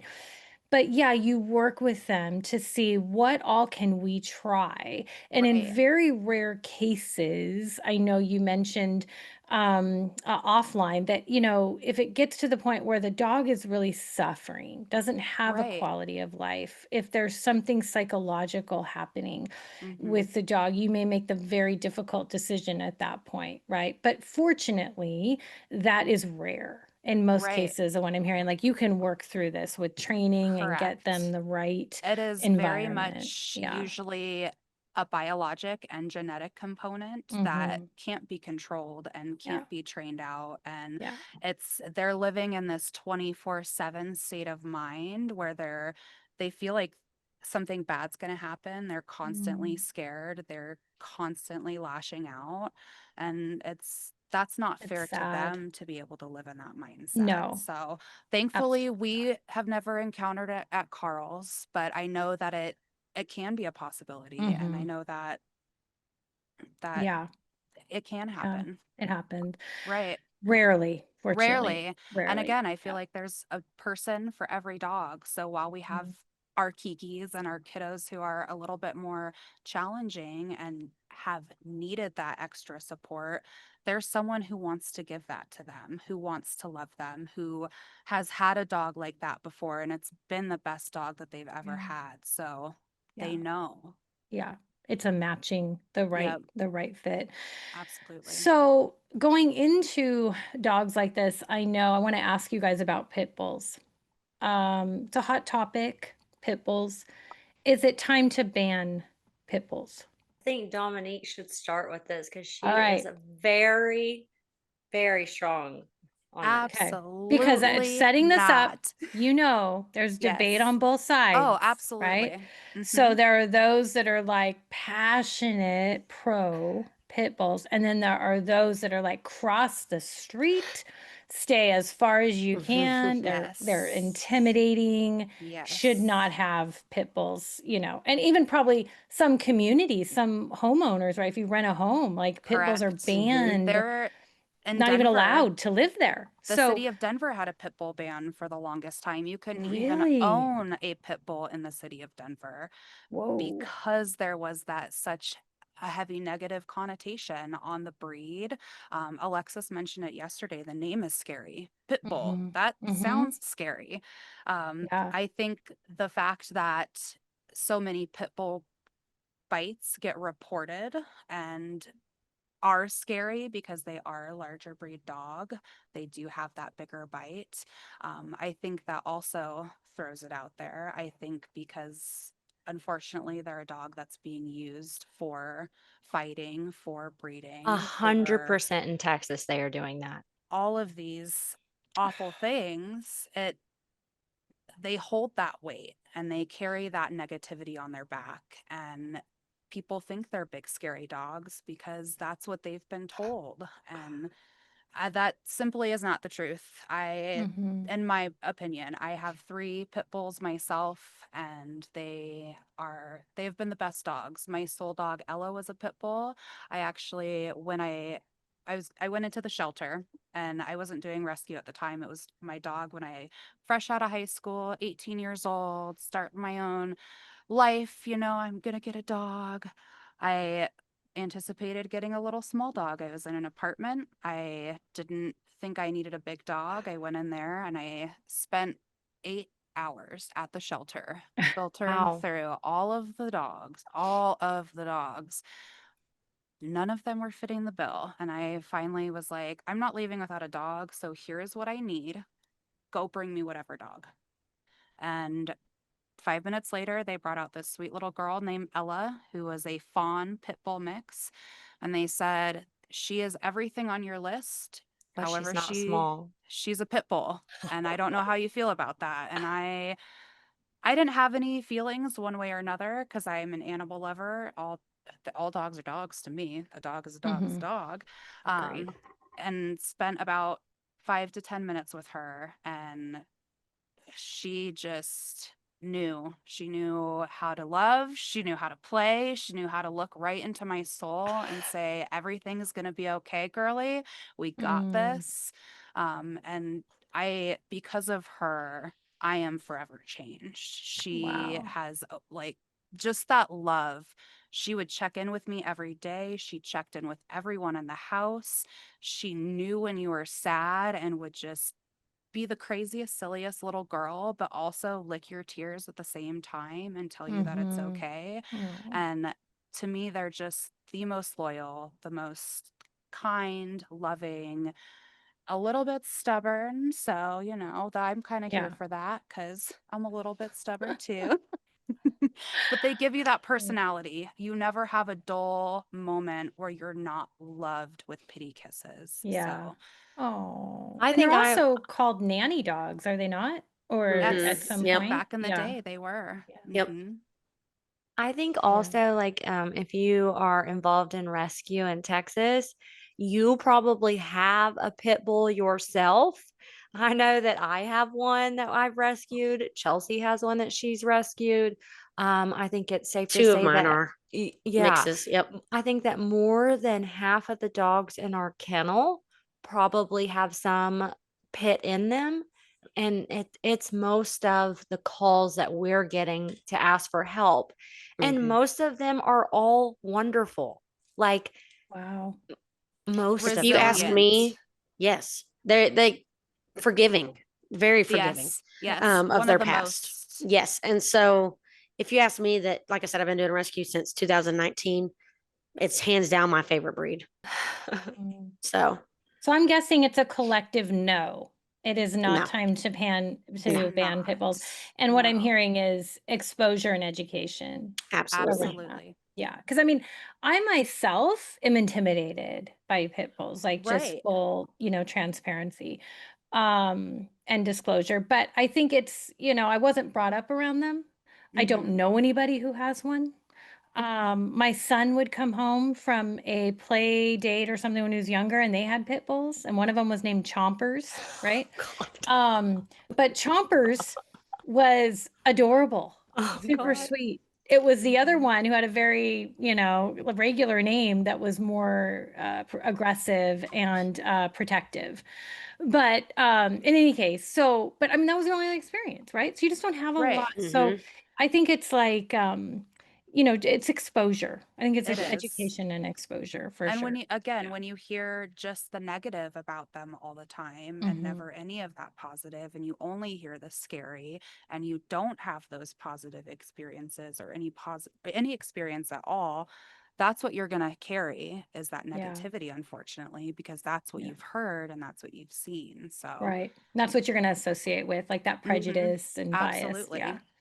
So, okay, let's Unfortunately. tackle this one. Last question. So, we've talked about returning dogs, right? You adopt a dog and not, trying on the sweater. Not, I'm going to take it back, right? So, what's the real reason that so many dogs are returned? For us, it's they adopt them as puppies and they're Hmm. cute and cuddly and small, and then they call us in a year and they don't want them anymore. They're They're not inconvenient? Hmm. probably, Chelsea, would you say that? Hmm.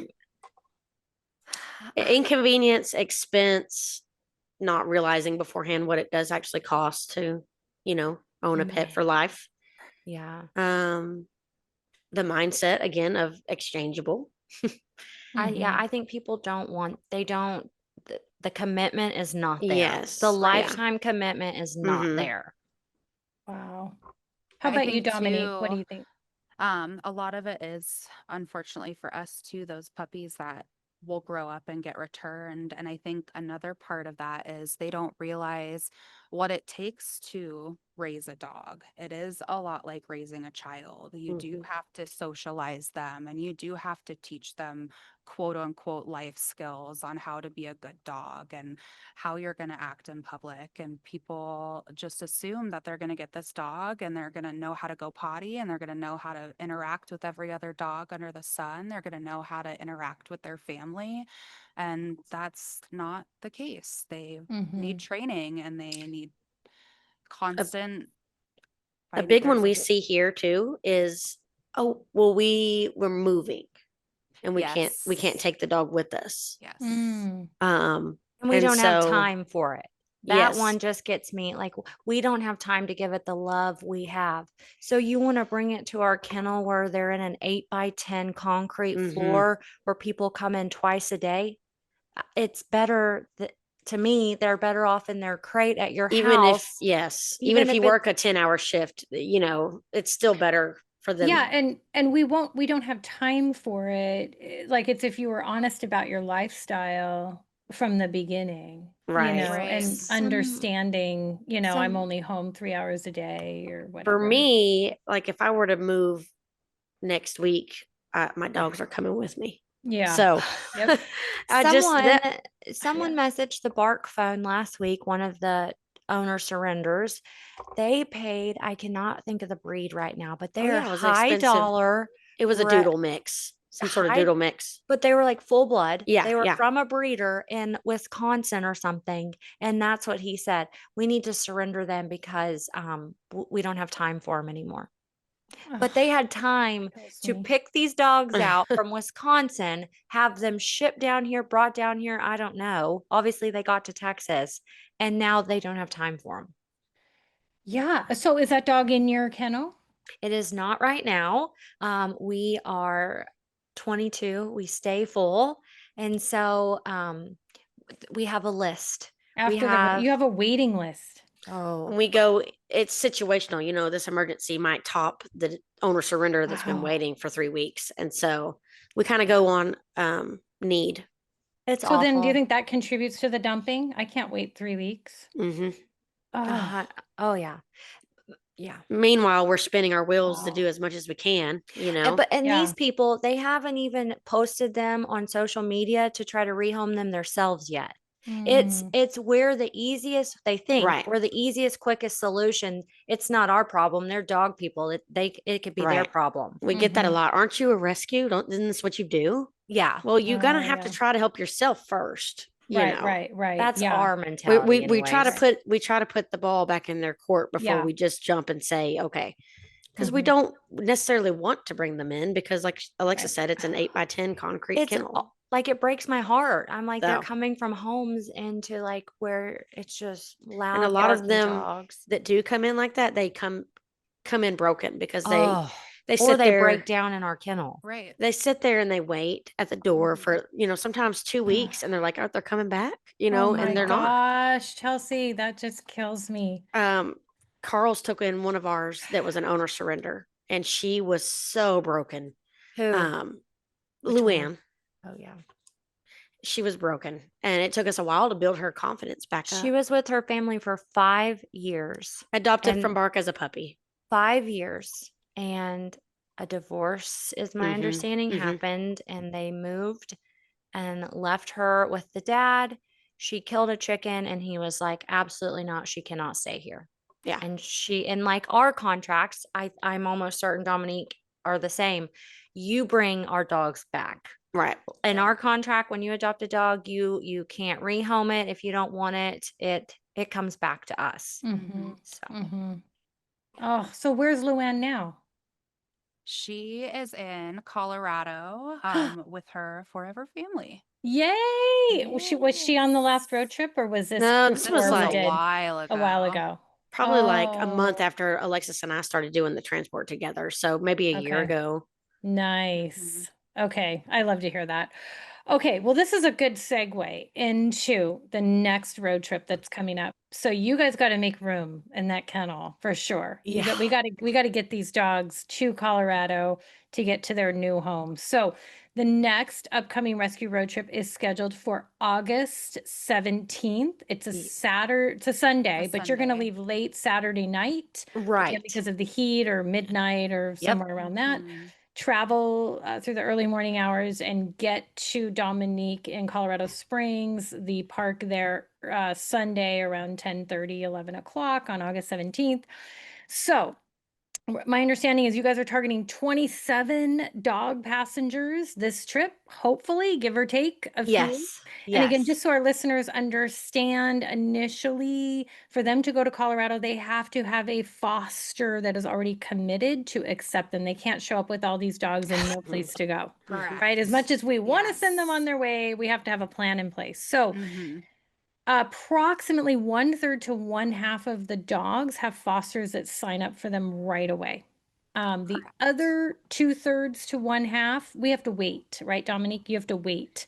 Yep, It's a we waiting do. game. It is a Yeah, waiting game. It's yeah, nail biting. It's me and Alexis and Chelsea checking yeah. in every day saying, Give me some cute "We didn't pictures. get one tagged today, but if you can send me a bunch of videos and Mhm. pictures, I promise we're gonna make it happen Oh, tomorrow." A lot of the times, what helps is if we send like a picture or video of a cat test or a Yep. kid test. Yes. Yep. Yep. And so we'll be they'll post them and we'll be in the comment section. Look at this dog with the Yep. kids, Yep. like sign up. So Yep. it's a joint effort. It It's a is. full-time job for oh, everybody. Like Yes. I love we go that. I feel like we Yeah. all try to go a little bit above and beyond to get them, especially your team, Dominique. I mean, they are round Yes. the clock, Hannah and Brooke.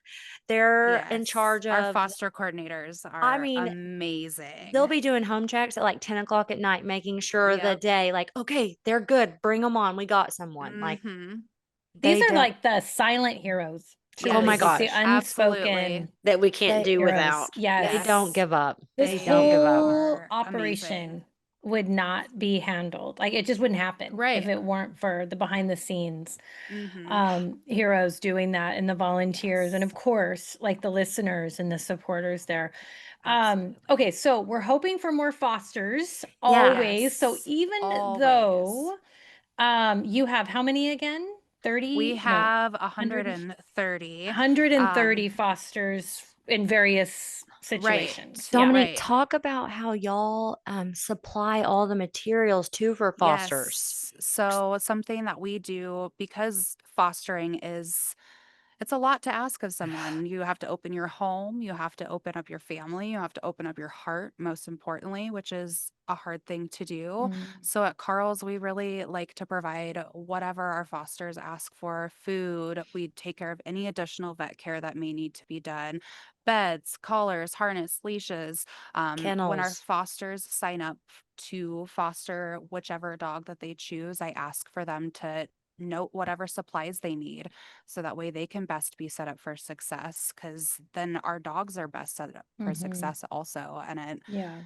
it helps and it makes the foster more comfortable again that dog's coming into a situation where they have everything that they could ever need and just get ready for that love. Hmm. I love that. And, just because you have 130 fosters, that doesn't mean you have 130 open, available fosters. Correct So and you probably only have a handful of those 130 that can take in dogs right now from Texas. Right. And not only that, but our fosters operate at different levels. So we don't, not all 130 of those are full time. I can take in dogs and have dogs come and go like a revolving door. We have people that can only foster during the summer or for Mm, during the winter. They can only take dogs for a week here and there. They can only do it emergently, like if we have one kiddo on transport that doesn't have a full-time foster they can mhm, take that dog in for 2 weeks while we look for that full-time foster. So while we Okay. do have that big number, it's not all the time, and Yeah. most of them are full, and Yeah. we are always looking for more. We want to be able to help do more than one rescue road trip a month. We want to be Yeah. able to do 2 or 3 where we can take more dogs and have space for those dogs, because then Right. that helps the epidemic in Texas and helps Bark be able to take For on more sure. dogs. Yeah, greater good can be done. Absolutely. So we also just want to do kind of a plea to our audience and our listeners out there that if you know of anyone or you yourself are in the Colorado Springs area, I don't know how far out your Um, fosters we go. usually do about a 60-mile radius. So, like Okay. right at that very beginning of Denver metro area, and down and through Pueblo. So, we definitely, that is our radius. If you're in that area, you have family, friends, if you've ever thought about fostering, just reach out. We are here to You'll answer have classes questions. too. We do. We do a foster Intro. orientation so that way we can go over all of the information with our new people to make sure that they're comfortable, they're ready to take a dog. We have trainers that we work with. We really try and make our fostering experience fun and a family, and it's for the dogs. We want all of the dogs to succeed, and to do that, the fosters have to succeed. Can So, you say how long the commitment is, Dominique, for someone listening that's considering, oh hey, yeah, I might consider a foster, but is it 2 weeks? Is it 6 months? Like, what are we talking about time-wise? great question. And it really varies on what dog they take in. Mm, Typically, puppies Agreed. are usually the first ones in, first ones out, because everybody loves a cute little puppy. We have some medical cases that we take on, or if we have those heartworm positive kiddos, they're in our care longer. On average, though, I would say it's anywhere from 2 to 4 weeks that we have dogs. We always have them a minimum of 1 week, and that's just a personal KCK policy. We like to hold on to them to make sure that we don't see any additional medical mhm. things. The Bark team is incredible. They're usually ready to roll when they get Yeah. here. Some of our kiddos do need to be spayed and neutered because they're too young in Texas, and we're able to do it here in Colorado at 8 weeks is the Mm, youngest that we can provide that spay and neuter. And then again, just learning them. This yeah. is sometimes the first time that they've ever been in a home, and they've Mhm. never seen what a TV looks like or what a couch looks like For or all these people that are like, yes. hey, yeah. Yeah. Welcome to our Yes. home. So And I do learning want to that. say too that Colorado just passed a law that they have to be 12 weeks that's a new law that just went That is into a new effect. law, Yeah. yes. So they have Well, to, they have any to, yeah. dog, any animal, dog, cat, ferret that is imported from outside of the state of Colorado has to have their rabies vaccination. And Okay. so in Texas, that is 12 weeks is the youngest that they can do that. Got So it. Okay. those younger kiddos are unfortunately going to have to stay in Texas and wait, or who knows what could happen to them Yeah. because of this new rule. So that's kind of a bummer, but Yeah. On our we end, are I think it just navigating. extends It like does. the It slows down like the if amount we're able to save. yeah, Mhm. like it extends like we might have sent this 10-week puppy prior to this new law, but now we have to have hold it an additional 2 weeks, Mhm. So we're gonna adjust. Well, But you know what? We're also Right. going to put a shout out to our Texas audience because, our largest supporters, Texas is one of our top 3 states. Wow. That's So, awesome. so we have, I believe it is California, Texas, and Florida are some of our top states. And then, of course, we have the Eastern Seaboard. It's just a lot of different states because it's a lot of population. But Texas is number 3. So, if you're in Texas and you're listening to this, even if you're not in Bosque County or in a neighboring county, consider what that might look like to be a foster for Bark, to come and get the dog and keep the dog for, a few weeks or whatever it is to just help create space in the kennel. As you heard at the top of the show, it's like 25 dogs is really, they're maxed out at that level. So really desperate. And I think the more fosters we have, the more we can save, the more dogs we can save. So it is a plea for dog lovers, both in the Colorado Springs area, in Texas, probably within, I don't know, an hour to 2 hours. I'm not sure what the usual driving time is in Texas, outside of Clifton or Bosque County there. We can get you guys in touch with that, but we definitely want to do a shout out so that we can have more stories that we can celebrate, right? Like Margie and those that we were talking about, Kilmer at the top of the show. So but this is probably a great transition into talking about some of the dogs that are hopefully going to be going on the next trip. Yes. Yay. Like this is how I want to end this podcast Yes. today, is really talking about the pups that we hope to send into their wonderful, beautiful future that is awaiting for them. And I want Can to I start with, yeah, Can go I ahead. also show Yeah. you that, like, so I bought one of the shirts Oh, from the yes. last Yeah. rescue road trip. So, like, if you are following and you do want to support like these next dogs that we're about to talk about, you can buy like one of the t-shirts. And so Oh, it says Rescue Road Trip, and it's like this vintage van with the dogs in it. They it's fit very cute. great. They're super Yes. soft. I'm wearing a medium. I'd say they're like true to size. And Hmm. so, like, I think that when you purchase these, they go to They support do. X amount of miles Mhm. towards the trip. Yeah. And so, I bought several of them. They have several options. They were all very cute. So, like, that's a way, one way that you can support the trip if you want to have a cute t-shirt Yes. too. Yes, 100%. Yeah, every purchase at iHeartDogs is has a give back component. And Yeah. so when we set up and get ready for the rescue trip, there'll be certain items that are designated for that. And of course, we have the VIP club, where that is a special customer that signs up for a monthly contribution. And so a part of that will go toward the rescue road trip, as well as just direct donations to make. So we Cool. absolutely want to be able to support you guys in these ongoing stories and these beautiful pups that we're going to talk about. Not the least of which is Starsky and Hutch, which these two guys, they were featured on our Name a Dog campaign that we did in April. That And was these guys amazing. were found deserted on, was it 2604?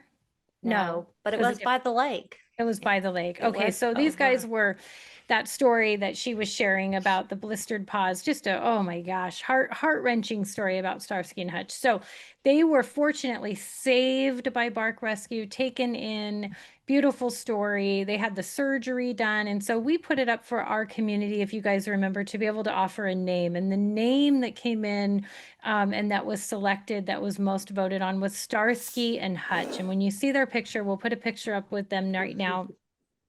So cute with the ties. Oh my gosh, you guys just nailed it.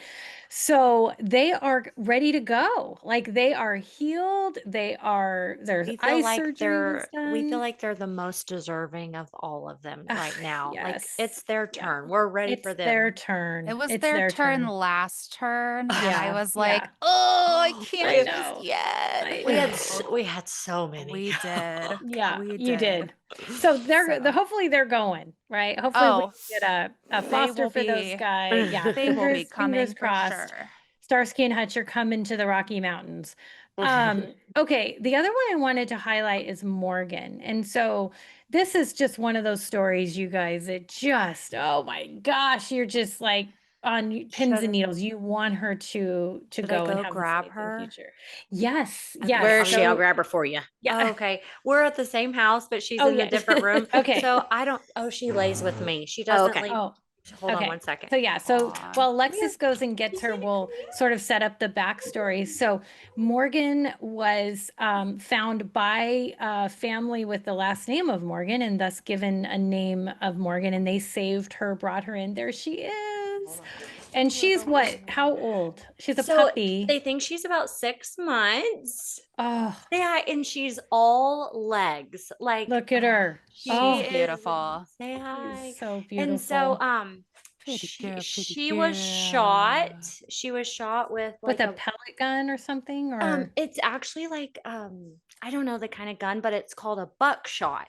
oh, And okay. so it releases a bullet. I know.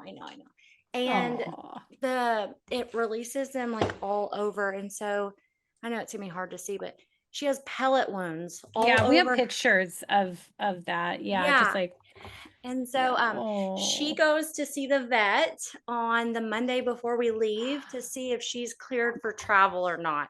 But okay. the vet thought she was out there for about 10 to 14 days, unable to eat because of her body score was about a 1 or 2. Because she was shot in the molar, right? And Yes, that's and actually what saved her life is because that she's a it didn't puppy. shatter her jaw. Yeah. Yeah. And so anyway, so we're hoping that she's able to make the trip too. And Oh, that's gonna, yeah, she's a beautiful, beautiful dog. She's And can I so just say, awesome. what an amazing, animals are so amazing that you go through such a tragic experience, traumatic like that, right? And now she's in your lap. And I yeah, love the, I'm gonna she's the have, happiest. oh, put up the picture in the first dog bed that she's had, Oh yeah. like just amazing, Yeah. amazing temperament and beautiful. So we want Morgan to be on this road trip to go, you guys, and to into her future. And I just wondered, is there any other dog that really kind of stands out that you guys think, hey, we really would love to see this pup go? It's got quite a story and ready to go. So Rosie and Roxy are Mm, two Pyrenees met. I think they're Pyrenees. okay. And we believe that we sent two of their siblings 2 months ago, and we found them, or we were called the next month for they were about a little bit bigger. They looked just like the two that went up. So we think that they're siblings of two that went on the first trip. And Mm. so we're really and they were terrified. They had to be trapped. We sent pictures of them like in the trap. And Oh, yes. Yeah, I they think I were saw that. tiny puppies. Like I don't think any puppy should be that scared already of life. And so Yeah. we really think that they've spent their time with the foster what Margie and Bartho were at on the ranch. Uh-huh. And so they have the experience of like the large dogs. So they've been with cows, they've been with horses, they've been with chickens.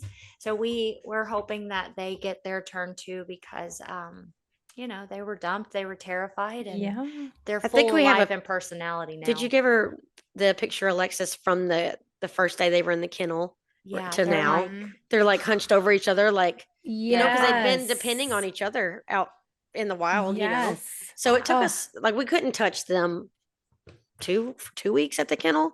a We while. our kennel workers literally cleaned around them. But mm, not that they were gonna hurt us. They just did not.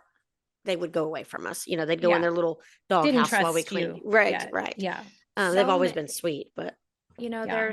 there's one litter of 7 that we hope will make it. Okay. And their mom she was found, so they assumed dumped, but when they found her she actually had a chip. And so the chip is where you're able to track the dog, and she had been reported missing 6 years ago. Oh my And gosh. the family was contacted, and of course they no longer had a fence, so they didn't want to take her back. And so she was adopted, but the puppies are puppies and they're not adopted Hmm. yet. So we're hoping that we can get them to Colorado because she had them just out. This might have been 2604. I'm not really sure, Mm. Chelsea. It was yeah, over there in probably Hill. that area. There was another rescue lady, the Reflection Ranch that we've talked about. She actually is fostering them and has them in her care. So Okay. they had them out in the middle of nowhere. Some kind people took them in, but didn't really have the best solution. They were living like in a horse trailer, and it's Hmm. hot. It's Yeah. really hot here. So, That's right. I saw they're, that picture they're in the horse another, trailer. Yeah. they're, Hmm. everyone's so deserving. It's hard to pick one or two, You They too. know, you guys, these are success stories in the making. It's Mm-hmm. just we don't have the next chapter yet, but we will. And so that's how we have to look at it. And it's just such life-saving efforts that you guys start there in Bark and it continues with Dominique in Colorado Springs. And so I'm so excited to be able to be a part of this journey. I'm excited for August 17th. That's coming up fast. So Yes. let's get ready for that, everybody. We'll be updating you and we'll continue to Mhm. update you on the dogs from June too. Like those Yes. that we still have a few that, need to still be adopted. So I just want to close with a huge thank you to you guys for coming on today, sharing your stories. A huge thank you for what you do every day to save these dogs and everybody in your organization that goes toward that. A huge thank you to our audience, our supporters. We could not do it without you and your support. You are the heroes. If you're interested in supporting the upcoming campaign, if you're interested in joining the VIP program, to be able to support on an ongoing basis, we'll make that available to you guys on our website, and sign up for the emails, the newsletter, so you guys are getting the up-to-date information in the emails to That's scared. participate.